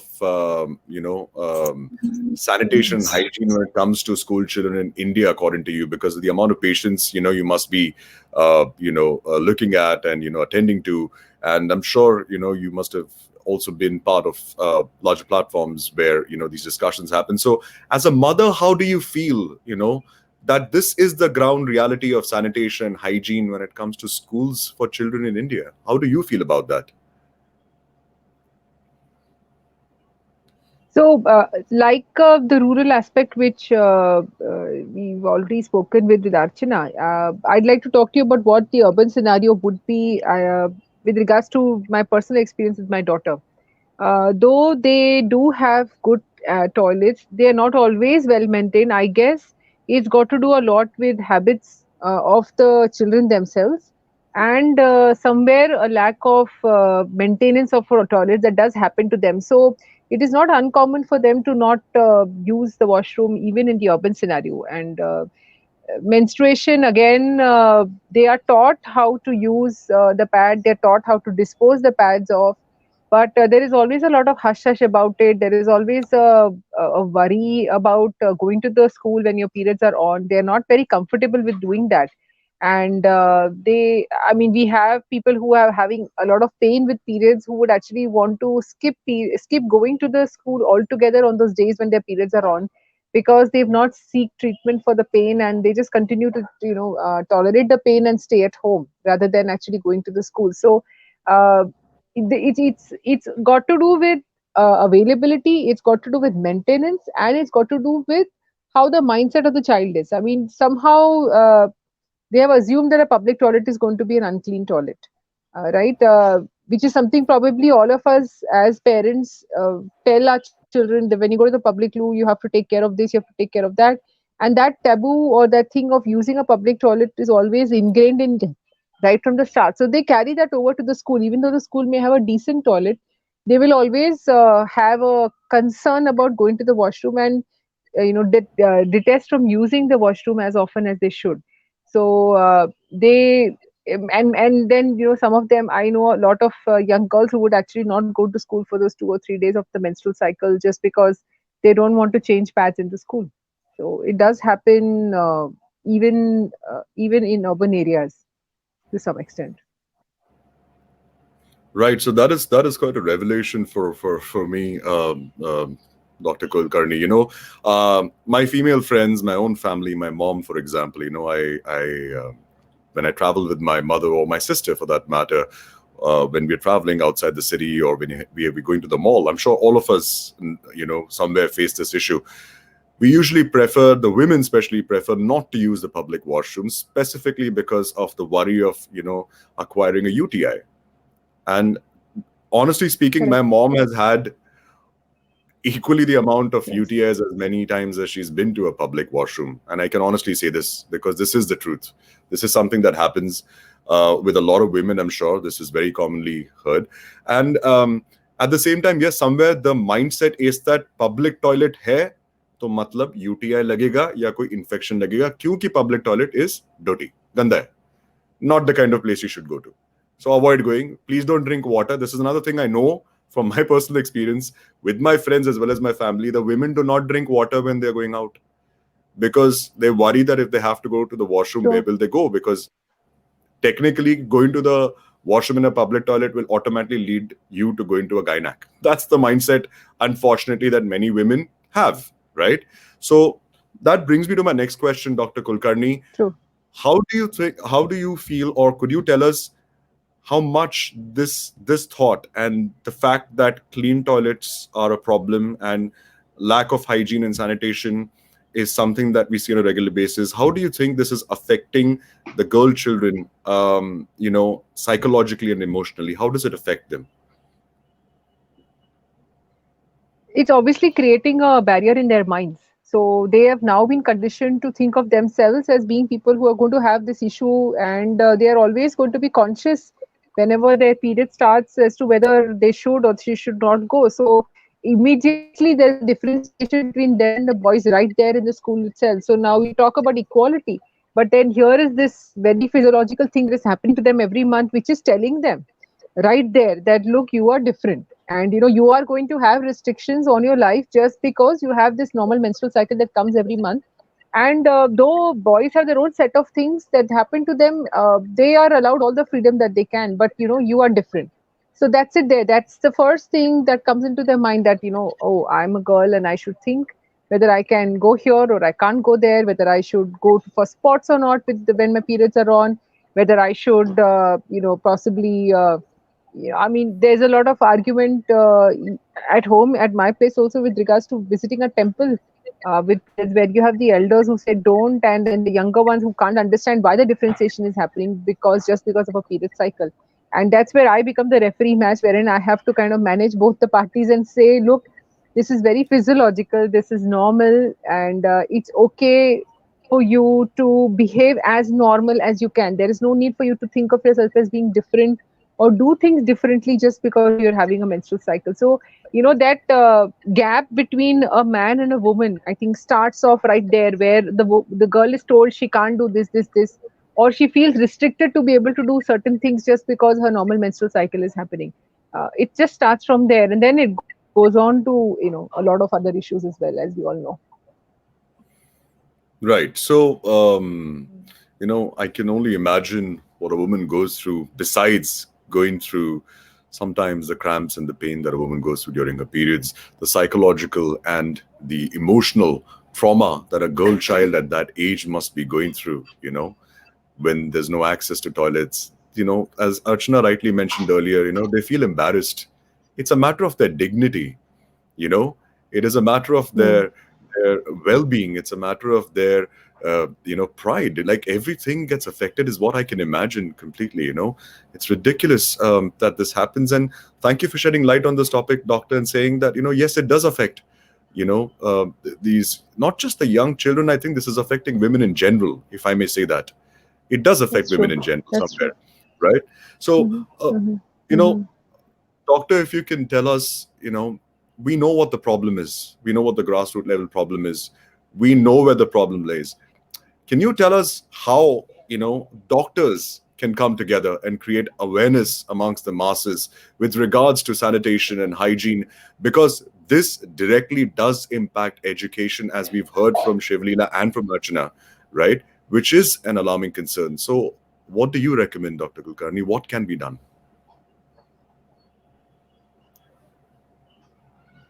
I think we have what is called as a menstrual hygiene day coming up. It's going to be in April, and last year we had put out a few education videos about menstrual cycle. Foxy, our body of Federation of Obs and Gynae Societies of India, which are state level bodies of obs and gynecologists.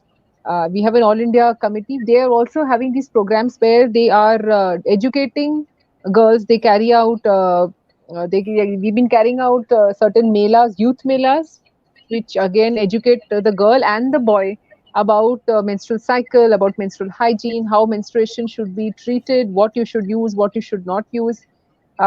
We There is some level of activity that is going, but I think when you have a day like the World Menstrual Hygiene Day coming up in April, if we have a set of videos that are coming out to educate everyone, say we go ahead and hold small group meetings in schools, though it could be online now. I think it's become easier now, considering we're online. We can very well connect to a lot of schools very easily, and have a talk to them about what happens in menstrual cycle and what care you need to take, and at that same time also educate the boy. So I think the whole scenario of teaching children, only the girls, about menstruation and not the boys has changed, because my son recently had the sex education talk from his school, and it was all inclusive. They included the both of them together to speak, and somewhere that feeling of I should not be speaking about this, or I should not discuss this openly, should just go away, and we should be able to get the boys be as comfortable talking about it as the girl would be. So they should know about it, and they should be okay to give support. So if there's a girl who's in distress because of a menstruation, and the boy is the only one around who can help, he should not be feeling shy and running away, but he should try and make efforts to make sure he's making that girls comfortable in the school. So that's where education matters. So I mean, other than the Foxy videos that we have on YouTube available for menstrual hygiene, I think considering World Menstrual Day, hygiene day is coming up, we could definitely put out a lot of information videos to reach people. And I think now with the onset of social media, Facebook is available to everyone, WhatsApps are available to everyone. If these things can be educated to them, television media is available to us, print media is available, radio is available. All of these things, if we keep hammering it into everyone's head right from now to say this is what you're supposed to do and take care of the woman when she's having this and it's okay, it's normal, somewhere the dent will be made, to accept it. Wonderful. Thank you very much, Dr. Kulkarni. That makes so much sense. Somewhere in my mind, I'm thinking it makes sense to have online videos.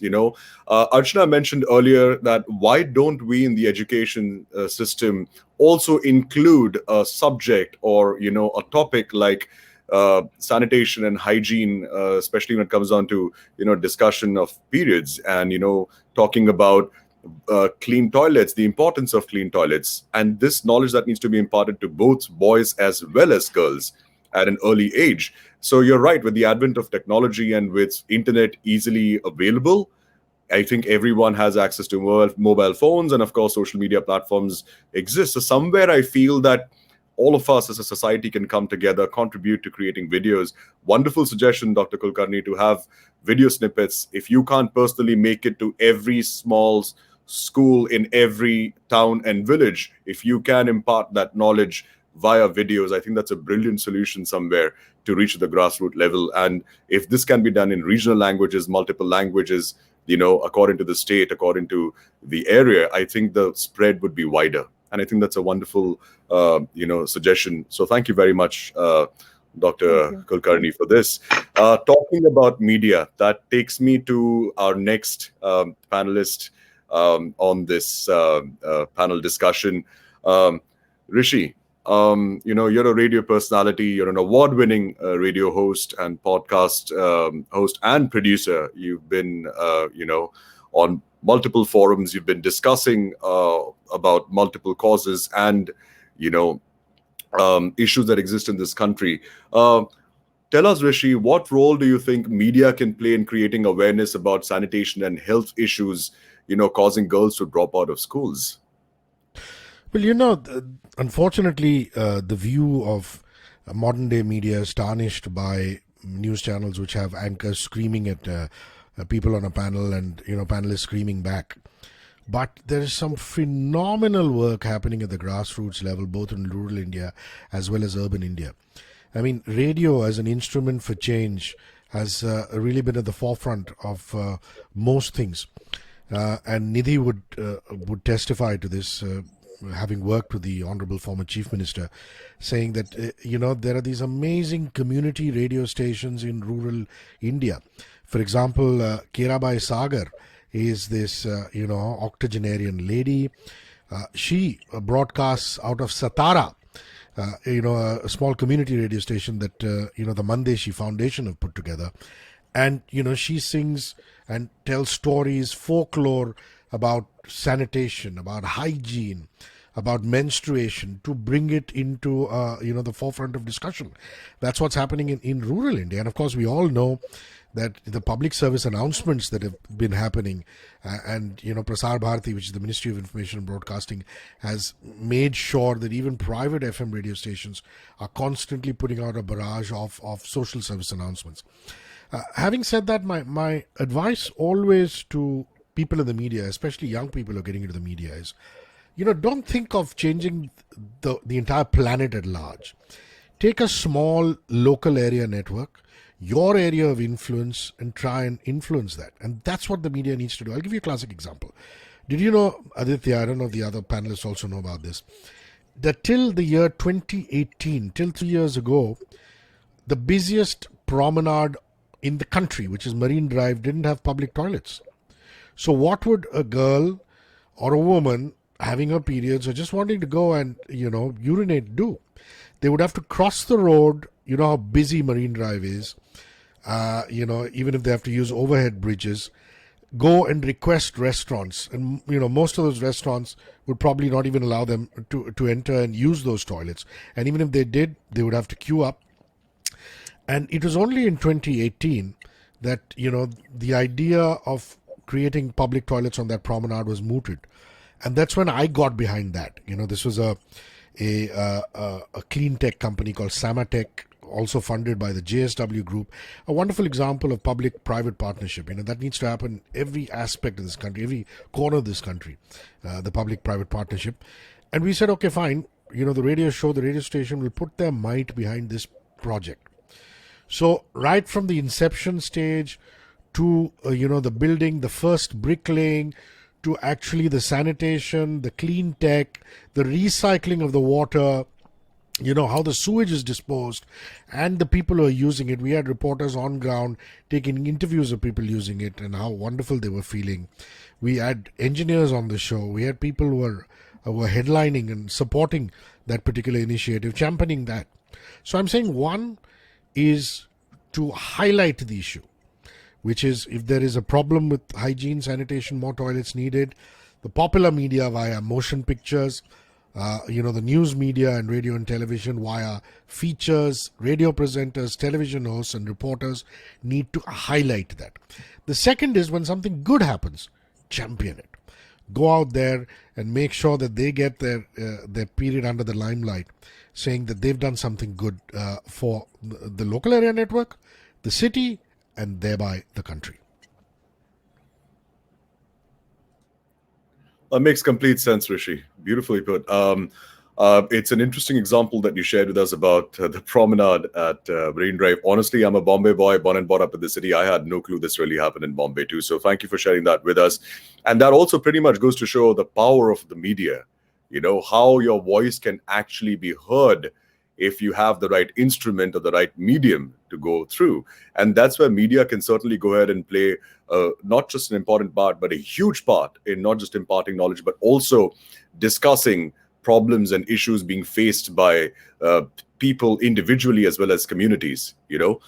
So that brings me to my next question to you, Rishi. How can the media, you talked about how the media can, help in, play a role in creating awareness. But how do you feel that the media can help in enabling these children's voices like Shiv Leela's, to be heard on bigger platforms through the media, where solutions can be looked at for, toilets and cleaner toilets, and not just that, for these people to, start living a life, these children to start living a life of dignity. And, there needs to be this, imparting of knowledge where this needs to be understood on a basic level, so to say. So how do you feel we can do that? How can the media do that?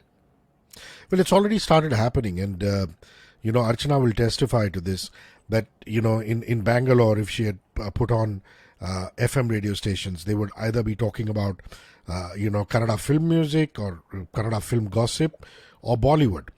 And now if you switch on the radio in Karnataka, you will find maybe 5 or 6 radio stations doing that, but you will have these 2 or 3 radio stations talking about social issues, talking about the social sector, talking about very important issues that impact society. Likewise in Mumbai, in Bombay, Aditya, think back to a decade ago, how Bollywood obsessed we were. Could you have imagined a decade ago that somebody like me would be on the airwaves doing a current affairs show where at least thrice a week we're devoting to social causes, and getting people like Archana or the people that I talked about who are helping build toilets on the Marine Drive promenade, or children and their needs and what needs to go across. I'll also tell you another amazing thing that we try and do from time to time is that radio and television presenters need to also get out onto the field and walk the talk. I remember that there was this huge hue and cry about how in Mumbai city, in Juhu Chowpatty, which, as you would know, Aditya, is one of the most crowded places in the country. Those public toilets were really incredibly dirty. And despite the BMC's, the Brihan Mumbai Municipal Corporation's efforts, of trying to clean them as often as possible, I think the sheer load of population ensured that they just kept being dirty. And, a few of us radio presenters got together and actually took our brooms. You can call it whatever, the Swachh Bharat campaign, this and that. And it's not a one-off thing. We would go regularly on every Saturday to clean it and encourage other citizens to maybe go once or twice a week and clean it.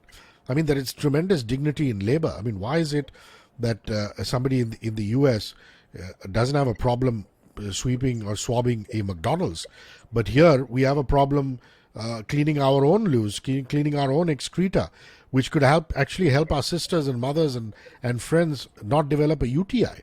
So I think that's another very important thing that the media must do, which is put their walk the talk, put their money where the mouth is. We need to see more and more people, whether it's reporters or personality. I love it when I see movie stars going out and cleaning beaches, and I'm like, I hope it's not a once in 6 month thing. Are you going to go there every week, once a week, and clean that beach? If you're going to clean a toilet and put dustbins, are you going to go there twice a week and do it? So make that a regular practice, not this one-off thing to get a photo moment.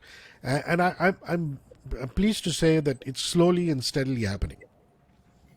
Right. That makes so much sense, Rishi. That makes so much sense. Somewhere I also feel that, I don't know if you feel this way, but maybe you guys agree with this.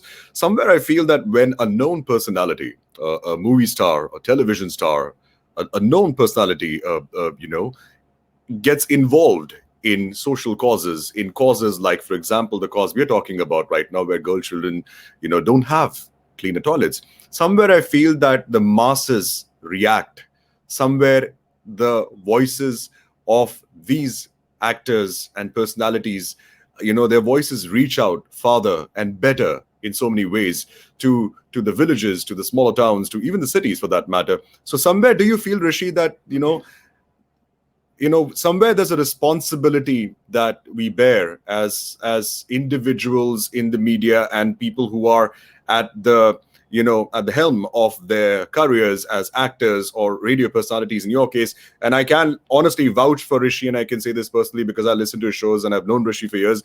Rishi actually goes on radio every day and actually mentions his Twitter ID as well as his, contact details to reach out to the radio station, as well as to his, social media platforms for people to come up to him and write to him and connect with him. So somewhere, Rishi, do you feel that this is something that needs to happen? This is the need of the hour, and somewhere that known personalities and the faces make a difference in terms of connecting to the masses?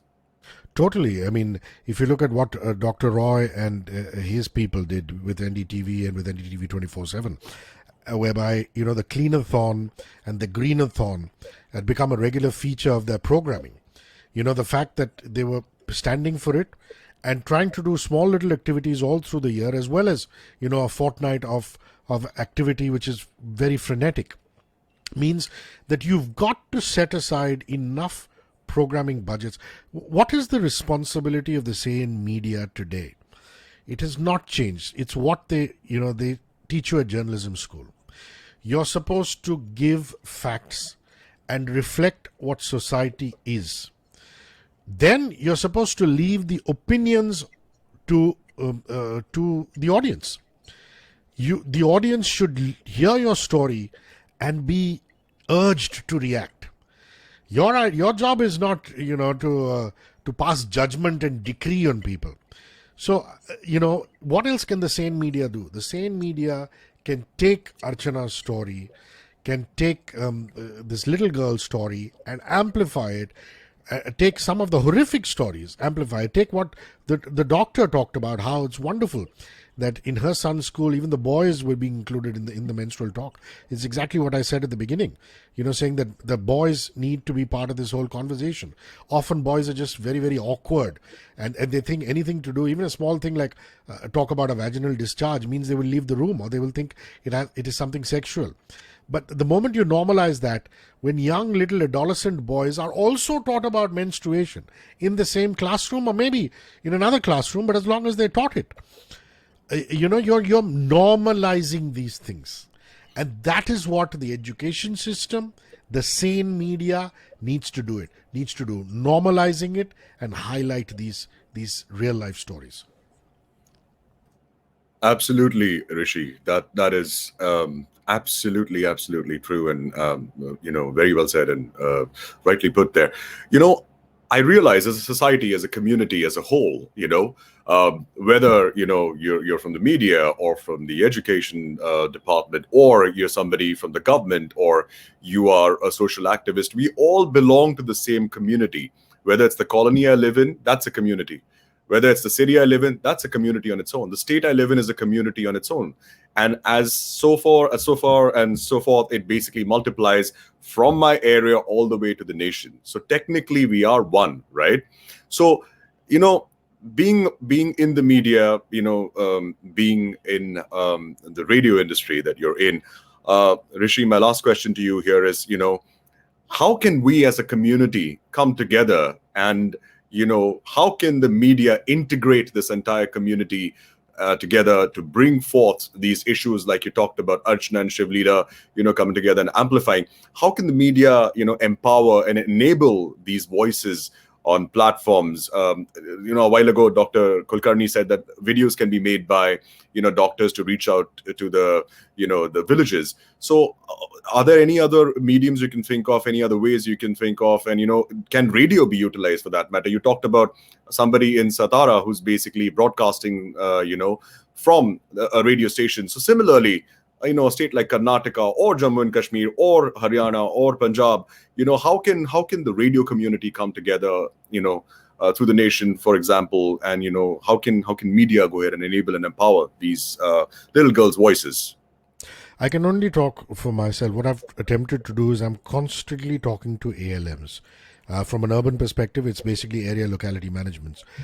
These are citizens groups for various suburbs, whether it's Borivali or Virar or Bandra or Khar, and talk about their issues therein. And obviously, if it's rural community radio, rural presenters are doing that, talking about their community, talking about their panchayat, their sarpanch, their medical health practitioner. And the tool that radio is so powerful because of its sheer reach. The fact that you can have a set in the remotest corner of India, and you can have your own community radio which is broadcasting to you, and really that is the power of the medium that I belong to. So it's not rocket science. If you're in a village, you speak to your local, you highlight local issues in your community. And if you're in an urban milieu, you talk to ALMs, you talk to societies. I mean, even as when the COVID-19 pandemic hit, for example, we had all these jumbo facility centers as well as, private and public hospitals. The idea was to just get behind everybody who is doing any kind of activity that is helping, the COVID welfare, by going out there and speaking to the doctors, speaking to patients' families, trying to get a sense of what really is happening as far as welfare is concerned. And I think that really gave a lot of confidence to the average listener and to the average person who was consuming media, saying, things are in control, we have the facilities in place. Likewise, in issues of sanitation, hygiene, and menstruation, if small little audio bulletins were made or conversations were had with young girls as well as teachers, as well as opinion shapers in the village, it could be the gram panchayat, it could be the schools. In urban areas, like I said, it could be your area locality management. That's a big plus. Like I said, in Hindustani they say boon boon se banta hai sagar. You do your little bit in your little community, and if you're able to, in that sphere of influence, able to influence that many people with the right information, you would have done your job, as they say in media. Thank you, Rishi. Bilkul boon boon se hi banta hai sagar. And a thought that comes to my mind, Rishi, is there's something very important you just shared here. What if schools, individuals, these children, the teachers, activists, the local doctors, the gram panchayat, the local authorities, what if they have a platform where they can actually, let's say you're in a village, where there's like a little, like a platform that the two people are sitting across the table from each other, or on a bench for that matter, and you have a recorder that's placed right at the center, and they're having a conversation. This conversation gets recorded and is broadcasted to showcase what is being discussed, what are the problems faced by these kids. And you're right, radio is such a big platform and has such a widespread reach. So somewhere, if there's a dialogue that takes place, very rightly said, this will start creating impact. Aditya, I'm sorry to interrupt. I just want to say one last thing here. Sure. Akashvani, which is the state broadcaster, is often scoffed at and laughed at because people think it's uncool. In the face of modern day FM radio, where people are talking to glamorous personalities and movie stars. But really, what Akashvani has done from pre-independence times to now, in terms of just empowering rural India, is unprecedented, even at the worldwide level. The fact that through shortwave and medium wave you reach to the remotest part of India, and people, and most of this work, mind you, the work that Akashvani has been doing, All India Radio has been doing, we are only aware of the FM that functions in the metros. Most of the work that the public broadcaster is doing is in the area of hygiene, sanitation, women's issues, at least getting the message across. You listen to some of these ads, and as an urban person, you scoff because you're cool and you went to a public school. Whatever it is, might be Zara si Saavdhani Zindagi Bhar Aasani, or whatever it is, but or hand pump ka pani. But the fact is that for that audience, it's very, very, very important. So I want to laud. Despite being from the private media, I want to laud Akashvani, All India Radio, and the state broadcaster for how they've disseminated the right information right to the villages. That's very true, Rishi. That's very, very true. Somewhere, the potential of Akashvani and All India Radio has been highly undermined, and people don't realize the value and the reach, the widespread reach that Akashvani and All India Radio have compared to private radio stations, for that matter, even social media. In places where you don't have access to internet, you will still have access to radio. That is the most widespread reach that you have in this country, and that should be utilized to the maximum. So somewhere that's what I was talking about, a dialogue that is created, maybe recorded through radio shows, through platforms provided on radio for voices to reach out to. I think that's a great start, somewhere. So thank you, Rishi, for your valuable inputs. We really, really appreciate, your inputs, when we talk about the media getting involved and at the same time providing a platform to us. We've talked about the grassroots level problems that we've been seeing, and understanding from Shiv Leela, and understood what Archana spoke about as an activist, and of course we also understood the physical and psychological issues that a child faces through Dr. Kulkarni, and we also understood how the media can play a part in imparting this knowledge. I quickly want to talk to with Nidhi Kamdar. Nidhi, I am curious to know, I'd like to know, what is your perspective on where and how changes are required to keep girls in school, since you've also been part of social causes. So please give us your views on this. Yeah. First of all, thank you for having me on this amazing platform. And many of the insightful things have come on the table, and a lot of speakers have given their brilliant views, and it's amazing, and wishing everyone a very happy Women's Day. And I'm going to face the problem that almost every point has been covered here. But just quickly giving my 2 cents on this entire issue. So we've discussed the problems, the past, the present, and what do we wish to do in the future. I would like to mainly talk about in two things. I'll be realistic and optimistic. So forget hygiene, toilets, periods. We come from a society, or when we were growing up, simplest when you're talking about hygiene, and I say that periods and clean toilets is much advanced thing. I would also throw some light on one thing, that when we were growing up, we didn't know about these simple things of wiping after urination, front to back. Front to back is an advanced thing again. We didn't even know we are supposed to, be it a girl or a boy.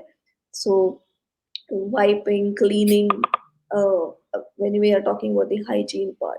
So cleaning our parts, and that's the basic behavior and basic thing which we should, basic habit I would say, that we should be knowing about. And now when we are growing up, and a lot of schools are educating upon this.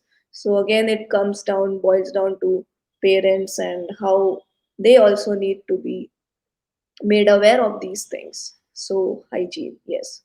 Now I will talk about how can we make maximum possible impact, largest possible impact on all these issues we've been talking, using all the important prongs of the society, stakeholders of the society. So mostly summing up what everyone touched base upon, if we make a word cloud, the key words which we have been discussing here would be uh, the main problem: girls, hygiene, period, sanitation, governance, the influencers. When you were telling about the celebrities and the important people of the society talking about it, and then when Rishi said we should be normalizing it.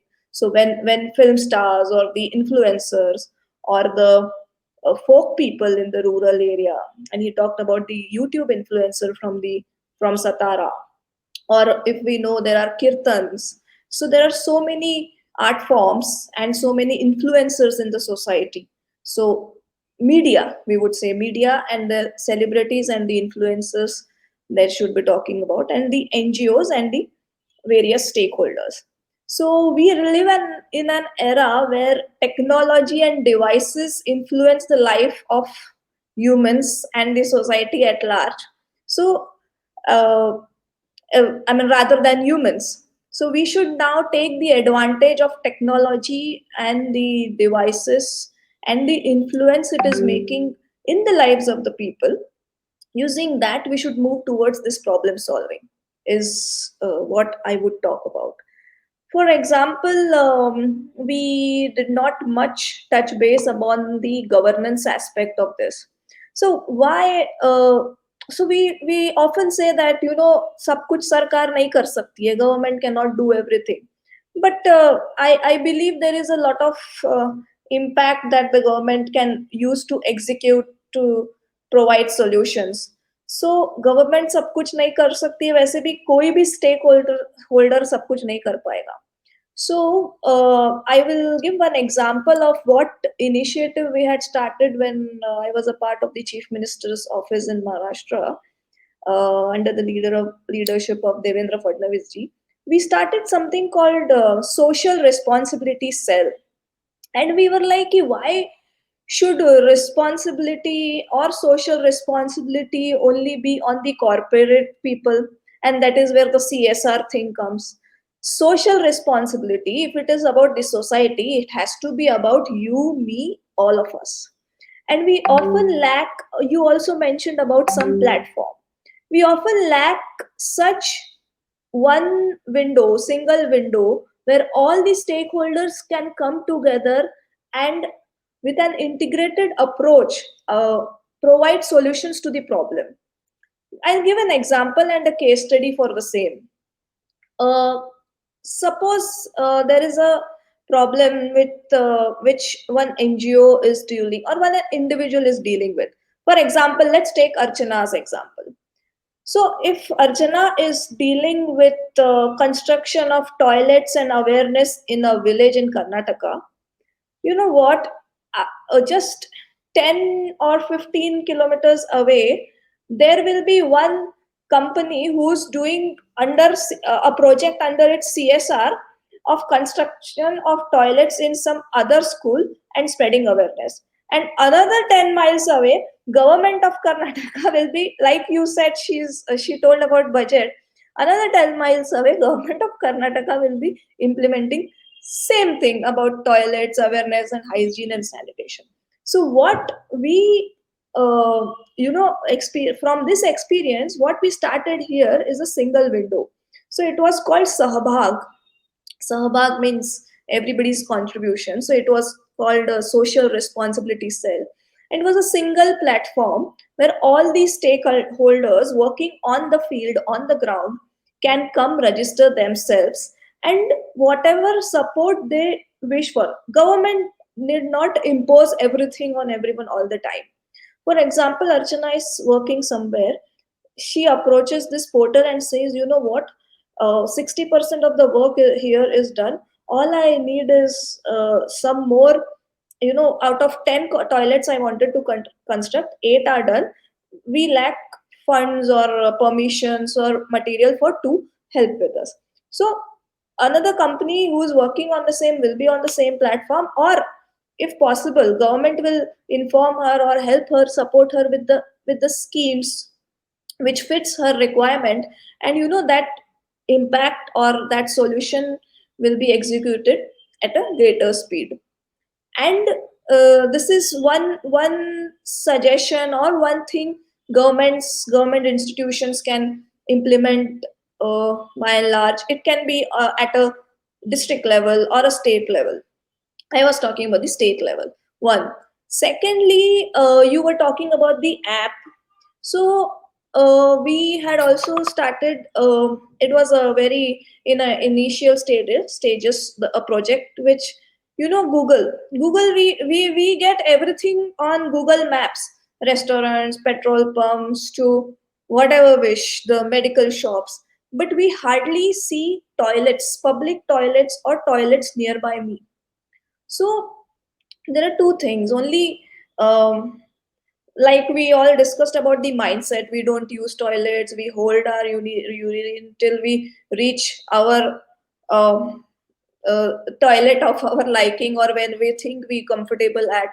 So more using of toilets, public toilets, by the people at large. And that is why we were working on a project with Google Maps, that we should be able to see toilets on Google Maps, best public toilets, and then there are reviews, and then it brings, when people start talking about it, now things automatically, the maybe the local, say municipal corporations, or the organization who's been hired for the hospitality or housekeeping of that toilet, or cleaning of that, and sanitation. So they will be pressurized that people are talking about it, not giving bad reviews about, our work.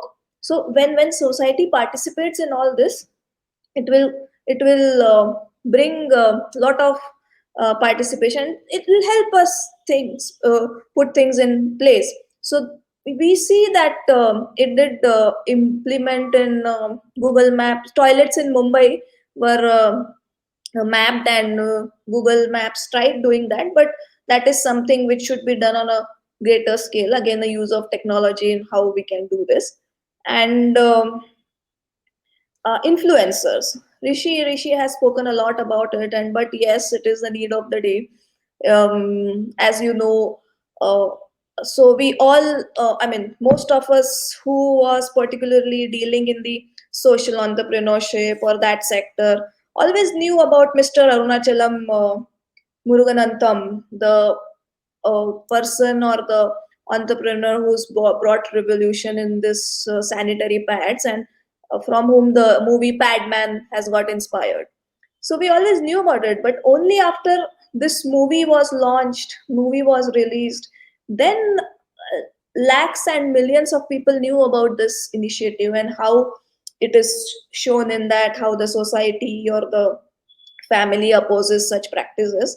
So more and more content needs to be generated, and the outreach and the larger impact is very important. So I mean, we should really appreciate you organizers who've come together and brought the perfect amalgamation of all the stakeholders. We have the respected doctor, then we have the people from, I mean, Rishi from the FM, the communicator, and we have the person from the field, Archana, and we have a teacher from uh, school. So, all these stakeholders, if they come together, we can have an integrated approach and a huge impact at the fastest possible speed. Very true, Nidhi. That's actually the reason why this webinar is being conducted in the first place. That exactly and precisely was the reason for this webinar today. To have the media, to have the school or the education system, to have the doctor, to have somebody who is fighting for this cause. In this case, of course, it's Archana. And of course, also have technology, which is where I will be speaking with Pooja Monga, who's also with us on this session this evening. Before I move on to Pooja, quickly, Nidhi, beautifully, beautifully put together. I think you've pretty much answered most of my questions in one in one go. But a very interesting point that you mentioned, Nidhi, is that CSR is something that really does take place. I personally, I've been a voice actor for almost 17 years, and I've done a lot of voice overs for a lot of multinational and Indian brands. I've hosted a lot of events also, and I know CSR. Rishi will agree with this too. CSR is something that has huge spends on a quarterly basis. And I understand where you're coming from, Nidhi, when you talk about this. So somewhere I feel there's a disconnect, or maybe there isn't a right channel to approach these organizations when it comes down to corporate social responsibility funds being allocated. And you're right, in the state of Karnataka itself, there are hundreds of multinational firms. And if even 10 firms come together to, address this particular issue, that would pretty much, somewhere start building on to the change that we're looking at having when it comes down to, sanitation and hygiene for girl children. Nidhi, do you feel somewhere that, the government sector and the private sector needs to go hand in hand to, make this process run faster and, enable and empower these causes to, reach fruition at a faster pace, so to say? Absolutely, absolutely. Because that is what I meant when I said we should have an integrated approach, because everybody is working and doing wonders, and but it is happening in silos. We all need to come together and work towards that. And a very good example of that uh, was a village social transformation mission, another initiative where Mr. Uh, Fadnavis had started, where it was a combination of practices from both the sectors, the private and the government, where the village had a CEO, and the CEO was supposed to be a very young fellow, if I'm not wrong, below 30 years of age. So that is where, and the corporates, I mean the Birlas, Tatas, or the Ronnie Screwwala, a lot of amazing people working in the sector were part of this, and they had adopted villages, and wherein in the governance they were kind of tweaking. They had made a model, and where we had tweaked a bit. So we had a CEO of the village without disturbing the existing government institution and the hierarchy. So yes, absolutely bang on, because whenever they will come together, it is very natural that it's going to cause a huge impact. For example, if working in silos is going to solve the problem in 10 years, if they come together, I'm sure it is going to solve within 4 or 5 years. That is how. And we as a nation have shown the world our talent. And look at the example of vaccination. We have population, that is our strength as well.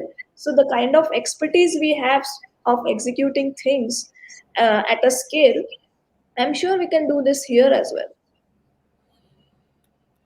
Makes complete sense, Nidhi. It makes so much sense. So somewhere, you're right. We are all stakeholders here, Nidhi.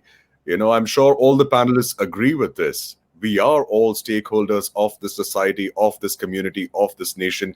It is only when we come together, when we collaborate, is when we can bring about change. That is where we can start bringing about change in terms of education, in terms of awareness, in terms of working towards causes which are affecting little children in this case. And there are so many other causes that are being, not addressed simply because collaboration is the key, is what we realize here somewhere. So great takeaway. Thank you very much, Nidhi, for sharing this with us.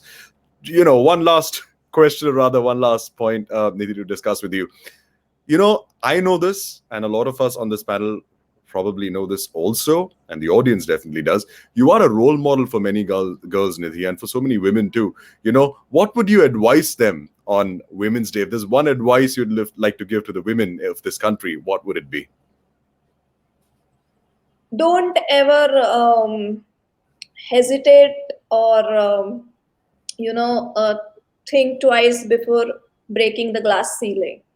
I mean, if you believe in something very strongly, just go for it. And I mean, log kya sochenge, what will the society think if I do this, if I don't do that? Just don't think about anything. If you feel confident about doing anything in life which makes you happy, or which you think uh, is going to bring some positive, something nice, just go for it. Just go for it. Don't worry about it. And once you, as you as you know, I believe in one thing: if you do not like the rules, follow the rules, reach the top and change the rules. Very, very well said, Nidhi. Really appreciate what you just mentioned. I love it. Beautifully said. Lovely. Reach the top and then change the rules. That's the name of the game. Thank you very much, Nidhi, for joining us, and we really, really appreciate your valuable insights and inputs. And you've mentioned some really important aspects that we need to really look at. And somewhere, when we talked about CSR and we talked about how technology can come into the picture, I feel technology certainly does play a huge role when it comes down to not just addressing these issues, but also being able to provide a platform to the voices that need to be heard. So that it actually goes ahead and brings me to I would like to tell you that don't leave us all here, and but just leave it at this panel discussion. But take up initiatives where you want to execute things on the ground, and then make us do it. Take it till the logical end. We are all with you for this great cause. That is so sweet of you, Nidhi, and we really appreciate it. And trust me, I have your number. We're going to get in touch with you once this session gets done. And yes, the reason for this platform to be created, the reason why we are having this discussion is not just to talk about the problem and say, oh, well, there's a problem, too bad. No, we're talking about the problem, and we are also going to go ahead and address the problem, and we're going to solve this problem. That is the reason why this platform has been created. So that is why we have you here with us, and all your insights are really valuable to us, because we are actually going to go ahead and start working towards a solution. So you rightly said this, Nidhi. We are all stakeholders of one single community, which is one nation, which is the nation we belong to, and we really need to come together and start working towards these issues. So thank you, Nidhi. Thank you very much. So as I was saying earlier, media plays its role, definitely. The government plays its role. The education system definitely plays its role. But in today's day and age, technology certainly does add on to all these areas, in leveraging these areas in so many ways. So, coming to our next panelist, I would like to speak with Pooja Monga.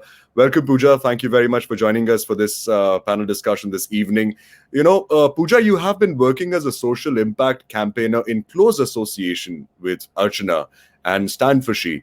Tell us, how did this partnership come about between OneGen as an organization and Stand for She? Certainly. Thank you so much. So I remember it was, we were at an event in Bangalore, and Archana was there presenting her story. And the story was about how do we bring our girls back to school. And for me, the story was, I thought that probably this is what's going to be like, that in this age, people are still not open-minded enough, and they still feel women do not deserve to get educated after a certain point, or, we should be giving all those resources to boys, and women do not really require any education because eventually they have to turn into a homemaker and stuff. So my thought process was, this is probably the mental model, and this is why women are not in, or girls are not in school. I was really surprised to see that that is not the primary reason. people really want to educate their girls. The reason why they're not in school is because the lack of sanitation, the lack of hygiene. And that was something very shocking to me, because I never even considered that as a point for somebody to stop seeking education. And I know it sounds very privileged, because I went to a school where, I had access to a perfect access to clean washrooms, and they were regularly cleaned, they were properly maintained. So I never thought of that as, a disturbance, or that as a blocker for somebody to get educated. So I think that is something which really stuck with me. And after that, I researching a lot about it. We were in touch with Archana, and we started understanding the stories. We started understanding the statistics. For me, the biggest shocker and the biggest shock was when I actually researched into the stats. And when I looked at those numbers, and I was like, oh my God, I mean, millions of girls, it's not just thousands, it's not just lakhs, it's millions of girls are not going to, or dropping out of school just because they do not have access to a clean washroom. I mean, how crazy is that? So that is when we got connected, and we decided that this needs to stop right now.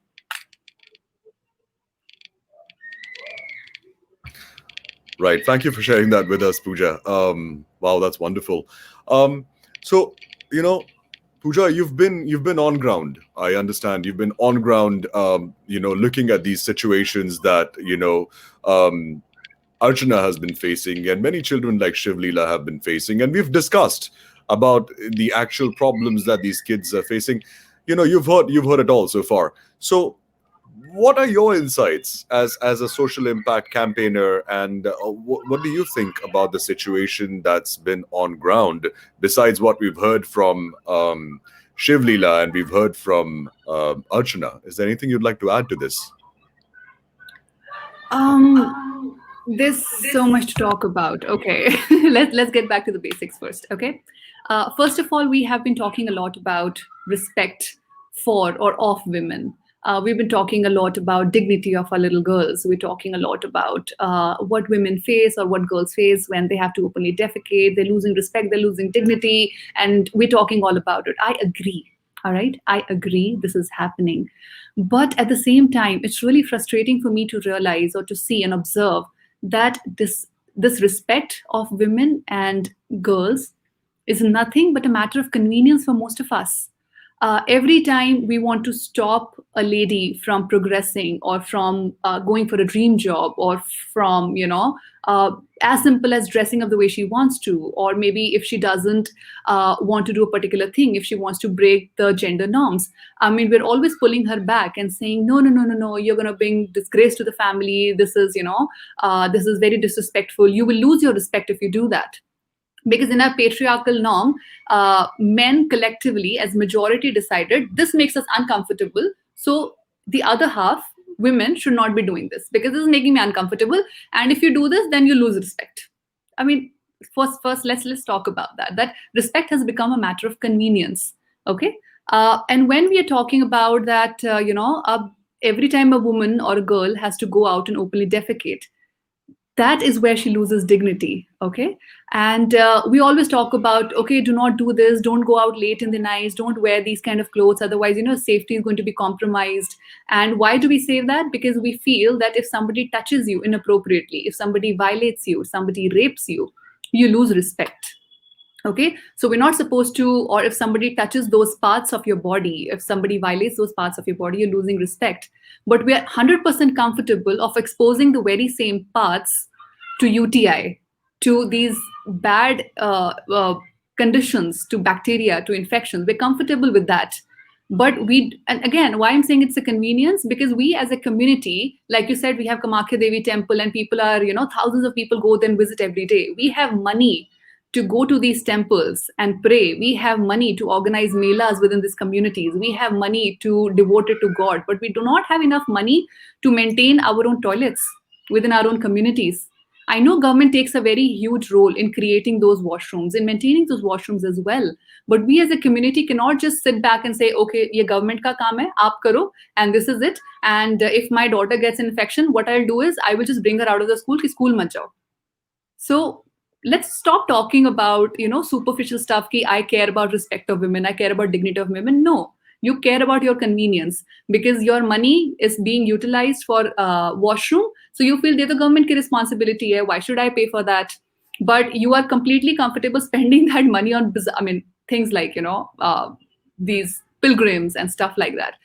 So I think culturally, we all need to sit together and we need to talk about what really respect means to you. When you talk about respecting a woman, what does that mean? By letting her do what she wants to do and giving her access to the basic rights. These are not women's rights, these are basic human rights. Even when you look at the data, and I was just noting it down, I mean, it's bizarre. When you talk about, we say menstrual hygiene is women issue, this sanitation is women issue. It doesn't really get any attention. But when we talk about poverty, we talk about hunger, we talk about good health and well-being, because it's a gender neutral issue. And of course, men are also impacted by it. We're investing a lot of money and a lot of resources into it. I think that is where the gender inequality starts. So that is why we're not able to reach an equitable state. Even in poverty, you will realize that the data says that women are into more extreme poverty than men because of lack of decent work, more unpaid care work, lack of opportunities. Women are hungrier than men because they're not given enough resources than men, because we feel ki ghar ka beta kha le, that is better, why should we give this thing to a girl? Because ghar ka chirag should be eating more healthy food and nutritious food. And it's very embarrassing for me to say this, but it is really happening on the ground. So even when you look at these SDGs, which we're very proud of, that we have these sustainable development goals, there's so much of inequity even within those goals as well that we need to talk about. So let's not use, let's not use this topic of dignity within the communities as just a matter of convenience and a convenient way to pull women back. But let's use the matter of respect, and let's use the concept of respect to empower them, to give them what they really need to earn that respect. So this is, I think, culturally, we really need to first work on these basics before we can even talk about, how do we give them more resources and how do we really bring these people together? Because firstly, you need to dismantle these weird thought processes that people have. Very true. Pooja, it comes back to the point that, Rishi mentioned earlier, that the word menstruation starts with men. So somewhere the mindset really needs to change, because this is a cultural problem. The day the mindset starts to change, a lot of things will start falling into place when it comes down to understanding, basic things like the right to a toilet, the right to a clean toilet, respecting girls, respecting women. Today, we're talking about a cause that is, related to girl children having, or rather not having access to clean toilets. There are 1,000 other issues we could talk about when it comes down to respect and dignity of women in general, irrespective of the age. So this is a mindset issue. I agree with you completely, Pooja.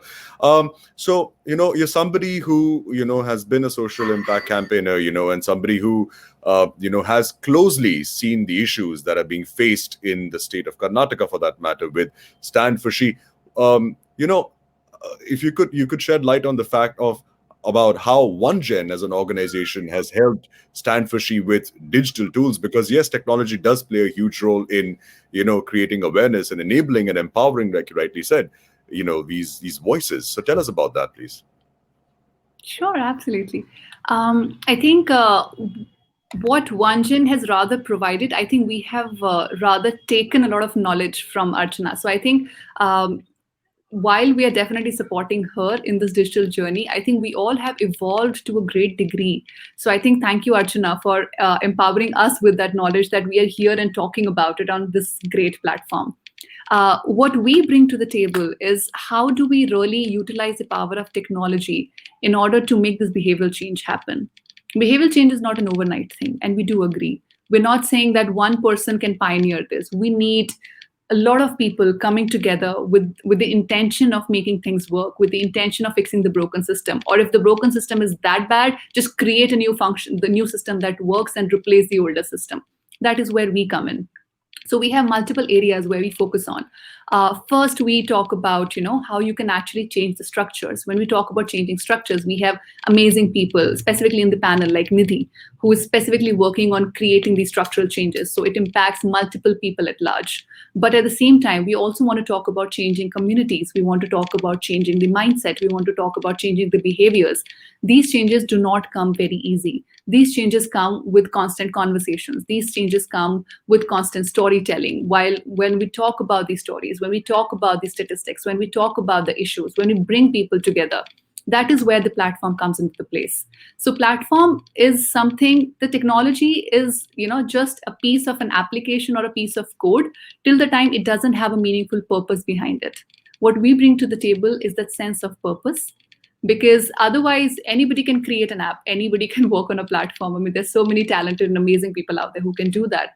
But is that piece of app, is that piece of code, is the technology creating an integrated experience that is bringing people together, that is setting up the right context, that is setting up the right behavior, that is incentivizing the correct behavior, and also calling out the wrong ones? That is important, and that is where we come into the picture, and that is how we are trying to collaborate.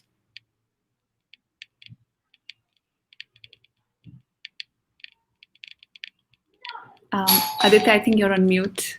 I absolutely agree with you, and yeah, thank you for letting me know. So I absolutely agree with you, Pooja, that technology. One, we all, I'm sure, agree with on this platform that technology certainly plays a huge role in reaching out to the masses today. I know digital tools definitely do, make a difference. And I think the collaboration that you've just discussed of Munjan with Stand for She makes so much sense. So thank you for sharing that with us, Pooja. Tell us, Pooja, what in your opinion is the way forward for thousands of Archanas? You are talking to an Archana in Karnataka today. There are so many other Archanas in so many other cities and small towns and villages and states of this country.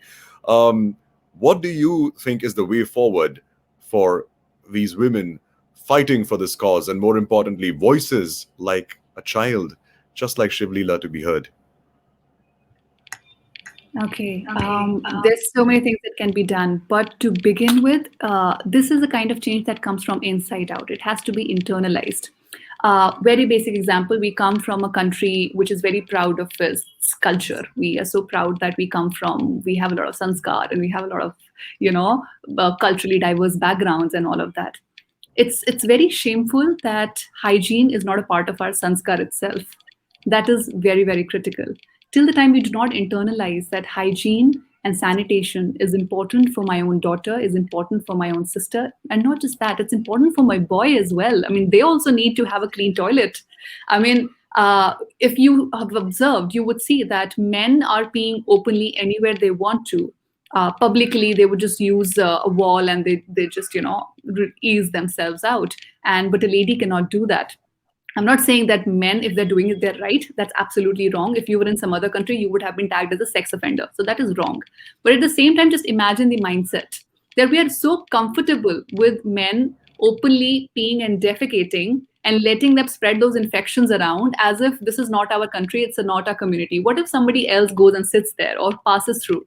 You're exposing them to that infection, but because I am a man, I can do whatever I want to, and I don't care what will happen to the next person who passes through that street. I did it.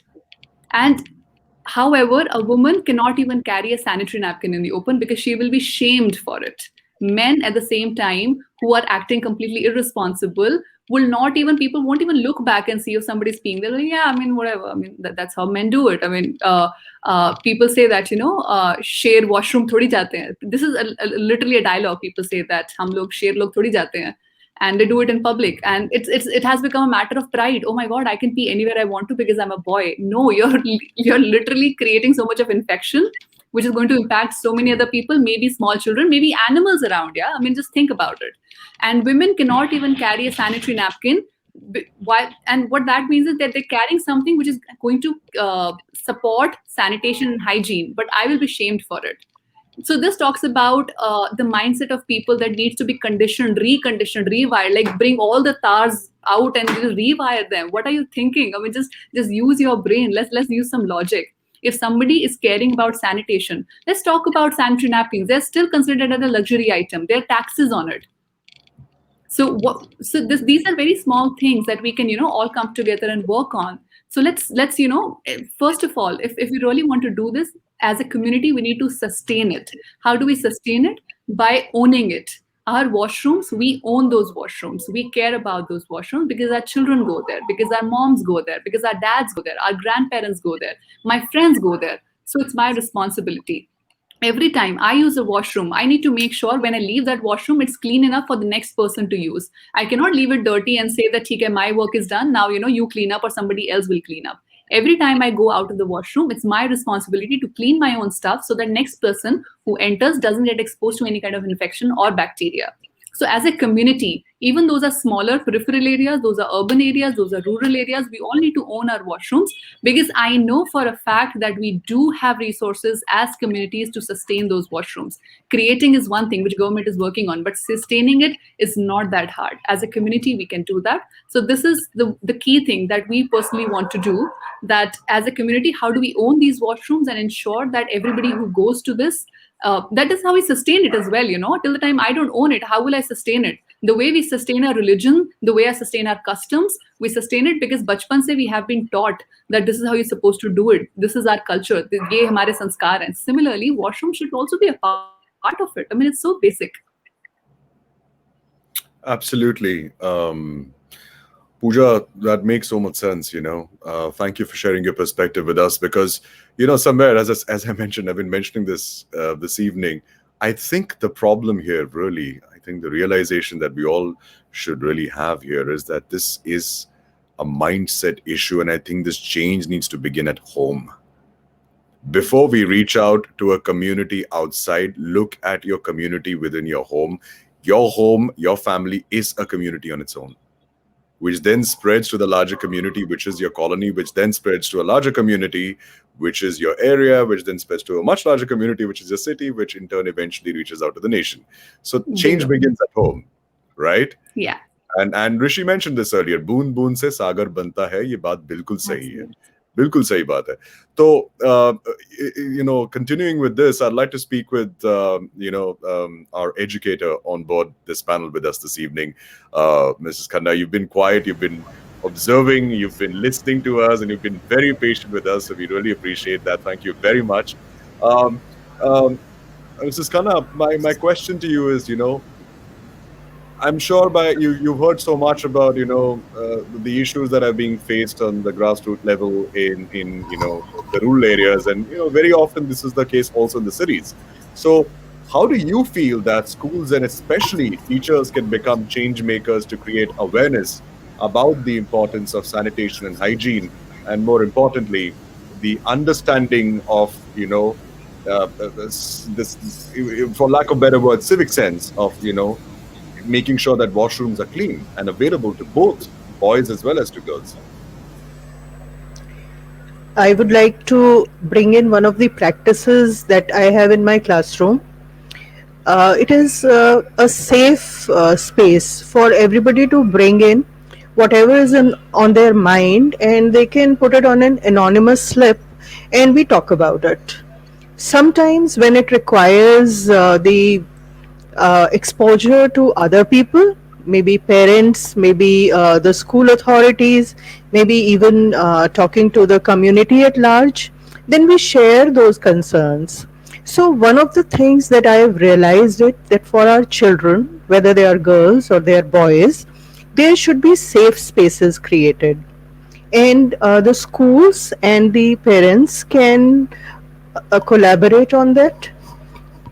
At a certain age, children have a lot of questions, and with a lot of interaction with tech, they are getting a lot of information, but maybe that information is not what they require at the moment. They need more of conversation, they need more of validation.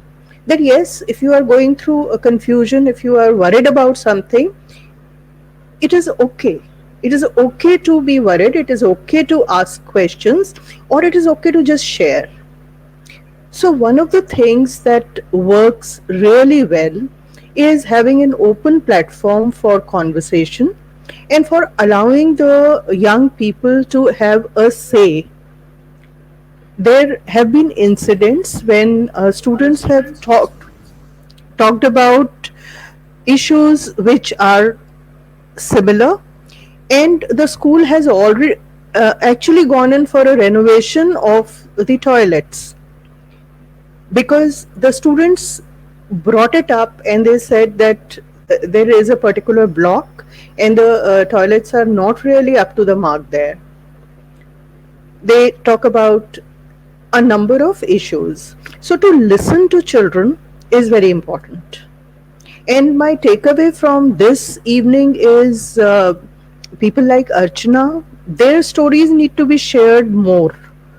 And there are a number of change makers. So when we allow our young people to have a voice, to express themselves clearly without fear of being judged for it, we can understand their perspective and we can also learn more from it. There are a number of areas where there need to be changes. Certain children come from a very patriarchal background. So they have never talked about things like adolescence, puberty, growing up, hormonal changes. And these things are just swept under the carpet and they never get a say about these things. So we have also had certain mother-daughter or certain times in classes 6th and 7th where the parents are also a part of the discussion. So we sometimes have a movie or a video clip or sometimes a role play where the children are allowed to express but without being targeted individually. There is a bit of anonymity to that. And then the parents also become part of that conversation. So keeping that in mind, allowing children to have a voice is the most important thing I can think of at the moment. Right, that makes so much sense. Thank you very much, Mrs. Khanna, for talking about this. So, in fact, now that you've mentioned this, what comes to my mind is that, Dr. Kulkarni mentioned creating small video capsules, educating children and educating the masses, not just the children. Actually, these videos should be played to the parents too. These videos can be in multiple languages, as I mentioned earlier, in multiple languages, spreading wide and, all over the country. Similarly, Rishi mentioned about the reach and power of radio as a medium, and similarly, Nidhi mentioned how, we are all stakeholders eventually in a part of a single, core community, which is this nation, right? So we all need to come together somewhere. So as a teacher, to me, it somewhere makes sense when you talk about, there needs to be a platform that needs to be provided. So maybe radio can be a platform that can be provided for these voices to be reaching out to the masses and to the nation at large. Maybe social media can be utilized as a medium, right? And similarly, we can also look at other mediums, which could be, other digital mediums or maybe print medium also, and there's so many things that we can do. So thank you for sharing this with us, Mrs. Khanna. But, I also wanted to understand from you, you've talked about, a platform that needs to be provided. Is there anything specifically on your mind that you could share with us, from a network standpoint or from a platform standpoint that, can be created to reach out to teachers? Now, you're a teacher yourself. Being in an urban city or being in a city, it's easier for us to access the internet and, reach out to so many platforms. How do you recommend, what can be created to reach out to teachers across the nation to mobilize a movement on this particular issue? Is there anything that comes to your mind? It is a critical point because teachers need to have a compassionate and a human point of view if they would be able to support children. So the digital media, the social media, and there can be webinars like this which can take place within the school itself, involving the school teachers, also the students, sort of a panel discussion, sort of kind of a collaborative thought process which evolves into something that is meaningful in a very simple creative writing exercise. I teach English, so once I'd given a prompt for a creative writing exercise, I felt ashamed when. So there were some responses when where the child spoke about dealing with uh, a stain on skirt because of the teacher's uh, understanding or reaction to that. So teachers need to be sensitized, and it is not just the male teachers, and there's no gender issue here. It is all across. So sensitizing the teachers is crucial to providing children that safe space that I've been talking about. It could be any kind of social media. It could be again something that can be the harbinger of a conversation. Because when people talk to each other, they are able to learn more, express more, and understand more.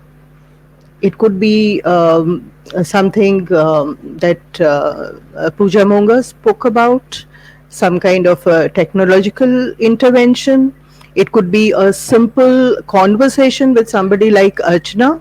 For example, although I am aware, but listening to Shivalila today was quite an eye opener, because that is the reality, that is the ground level reality which we read, which are there as facts, as statistical data. But meeting a child who has this as an experience is a learning experience for a teacher. So we could have a platform where there can be multiple platforms to have an open conversation, and bring the teachers into the loop so that they are able to support the children when they need it most. Absolutely, that makes complete sense to me. So the takeaway, the larger takeaway from what the discussion that we've had today is that when we come together as a community, and when I say we, I'm talking about you and I. I'm not just talking about the people on the panel. I'm talking about the people who are watching us right now. This is about you and I. You and I makes us. So we need to make this change. That change will start from home. And yes, we need to start taking action towards it, and we need to start taking action towards it now. We have the panelists we have today are, from varied walks of life. They've already talked about how the media, for example, can be leveraged, how, a CSR as an activity can be looked at to plug in to, go ahead and create some sort of a, solution towards these issues. We've talked about, how videos can be created where doctors can come forward and start sharing and educating the masses in general. We've talked about how technology can come forward and leverage organizations like Stand for She to go forward and run for these causes. And of course, we have the educator and a teacher talking about how platforms can be provided. So somewhere the takeaway here is that when we come together, that's when we will make the change. So ladies and gentlemen, that brings us to the end of this panel discussion. Thank you very, very much to our panelists for joining us this evening. We are indeed honored and privileged to have each one of you here with us. As I mentioned earlier, this is not the end, rather this is the beginning. When I mention Stand for She, when I mention She Demands Change, we are going to stand for this, and this is just the beginning of a series of conversations we will have over a period of time. And yes, we would love your involvement, ladies and the gentlemen. And as I mentioned earlier, thank you very, very much for joining us. Before I close, anything that anyone would like to share, please go ahead. We have about a minute. Anything that anyone wants to share, please go ahead. I guess we're good then. Okay, so thank you very much, ladies. And well, Aditya, I have to add, well moderated. You were able to be completely fair and unbiased, and you asked the right questions. And most importantly, you're such a great listener. So I think, all of us, whether it's Nidhi, Meeta, Pooja, or Dr. Anshumala, will completely agree, and Archana too, that, it's a great moderation in this particular panel. And they Yeah, keep up the great job. Cheers. something that helped us kept involved for more than 2 hours 30 minutes. Oh, thank you. Thank you very, very much. In fact, I'm personally humbled to have such esteemed panelists on board, with us for such a great cause. And on Women's Day, what else can I ask for? So thank you very much. Happy Women's Day to the lovely women on the panel and the lovely women watching us, and of course to the men too. We exist because you exist. You created us. So thank you very, very much. More power to you, and looking forward to more wonderful sessions with each one of you. Thank you very much for joining us this evening. Thank you so much.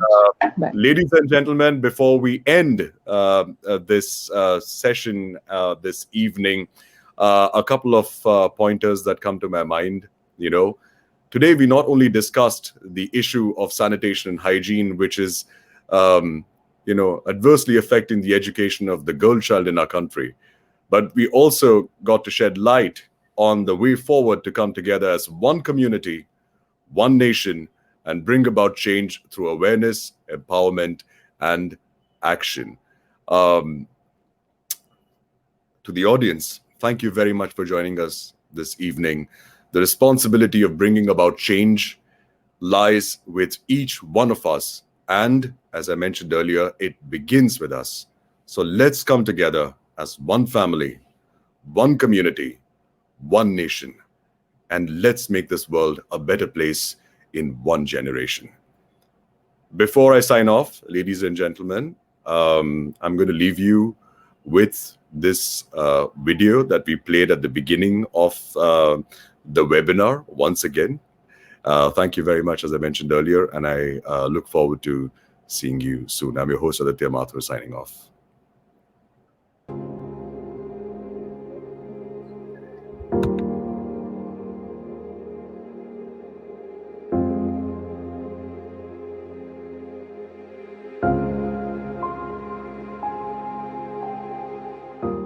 Of course, it is still taboo to talk about it, but I think it should be talked openly with girls at least. I don't understand it. It's not taboo. Periods are taboo. Now also if I go to a chemist to buy my pads, I ask him for sanitary pads. You know how he gives it to me? He wraps them in a black paper and he gives me. Or maybe he would just, put them in a paper bag, so it's not visible to the world that what am I taking or what am I buying from him. Periods के बारे में हम लोगों ने कभी भी किसी के सामने इजीली हम लोग डिस्कस नहीं करते, बात नहीं करते, या we feel little awkward speaking about it between our family members, specially the male members. तो बचपन से इस चीज़ों को जो शर्मनाक विषय बनाई गई है, मेरे हिसाब से ये बिल्कुल भी शर्मनाक नहीं है. Menstruation has long been considered a taboo in our society. Still, periods are taboo. Periods are a man, particularly men, made taboo, served with a religious curveball. No, I do not think a period is a taboo. कभी भी हमारे घर में हमारे सामने तो कभी भी ये बातें डिस्कस नहीं की किसी भी फीमेल मेंबर ने. इवन शादी की एज तक तो हमने कभी किससे इस बारे में कभी बात ही नहीं की खुल के. मेरे हिसाब से माहवारी कोई अभिशाप नहीं है. It should not be a taboo, but in current situation, even in 21st century, we see around it and we feel ashamed about the state of affairs. One junior in my school, and she got her first period during the recess, and she didn't know about that, and it literally ruined her dress. And while going back to her class, few boys going behind her were literally hooting. I was 13 or 14 years old जब मुझे first periods आए, और मुझे इसके बारे में कुछ भी पता नहीं था. So I was so panicked. So innocent small girls, they don't know anything. They get so scared when they get period. Many times they get in the school and they are so much scared about it. They don't know what to do and they start crying. They think something very bad has happened. The boys seemed extremely conscious speak about this? Why is it being conscious? I mean, you will grow up as men and you will shave every day. Are you ashamed of shaving? Why should I be ashamed of me getting my period every month? I'm cleansing myself. I'm detoxing myself. Just like how we've started talking about bad touch, good touch, this also should be our priority. As long as menstruation cycle is there, any female can conceive a baby and thereby contribute to the mankind. Things are changing now, and with changing times, people are more willing to communicate. स्कूलों में शौचालय हमेशा साफ़ नहीं मिलता और सबसे ज़्यादा मुश्किल वाला पीरियड जो था, जब पीरियड्स के दिनों में शौचालय साफ़ नहीं होता, तब मुझे सबसे ज़्यादा मुश्किल लगा. When I was back in my school for a 4-year from 9 to 12, I have never used my school bathrooms because they were highly unhygienic. If a girl is going through periods and she goes to a bad, dirty toilet, she can catch innumerable, conditions, health conditions. अगर आप हमारा washroom अगर सही से hygiene maintain नहीं है, तो ये जो यूटीआई की प्रॉब्लम्स होते हैं बच्चों को, चाहे वो छोटे बच्चे बॉय हो या गर्ल्स हो, स्पेशली गर्ल्स के लिए ज़्यादा होता है. स्कूल्स में टॉयलेट्स नहीं हैं, या अगर हैं भी तो बहुत गंदे हैं, अनहाइजीनिक हैं, so that they cannot use the toilets, तो जिसके लिए उनको ओपन में जाना पड़ता था. और अगर you know that अगर ओपन में टॉयलेट्स वगैरह गए तो it can harm them in many senses. हाँ, छोटे टाउन्स में या विलेजेस में, स्कूलों में जहाँ पे टॉयलेट साफ़ नहीं होते, हाइजीनिक नहीं होते, तो yes that can be the reason that कि girl child may not prefer to go to the school for that, just for the lack of hygienic toilet is there. बच्चों को स्कूल इसलिए सिर्फ नहीं भेजा जाता है पीरियड्स के दौरान कि स्कूलों में प्रॉपर सैनिटेशन की व्यवस्था नहीं होती है, होती भी है तो उसका मेंटेनेंस प्रॉपर नहीं होता है, और इस कारण से बच्चों के ड्रॉप आउट्स की संख्या बहुत ज्यादा है. ये बड़ी शर्म की बात है. To have clean toilets, there should be awareness. People should get together, talk about it, and see how can they keep helping in keeping the toilets clean for children of the school especially. हमें छोटे छोटे videos बना करके, छोटे छोटे clippings बना के, many movies are coming on it, many NGOs are helping on it, कि हम इस बात को हर जगह पहुंचाएं, even in the remote areas, villages, जहाँ पे ये सब फैसिलिटीज़, टॉयलेट्स और सैनिटरी की फैसिलिटीज़ नहीं है, ताकि वहाँ तक लोगों को हम एजुकेट करें. To the women that yes, don't hide it. It is a natural thing, and you must be proud of it. And because of that, we as a man or a woman are taking birth due to that process. If it is not that, then we are not here. A period is not something to be ashamed of. This Women's Day, I hope we get the awareness that we all deserve and all want to give to the world. Please help us show you that there is more to life than keeping things under wraps. Happy Women's Day! Thank you.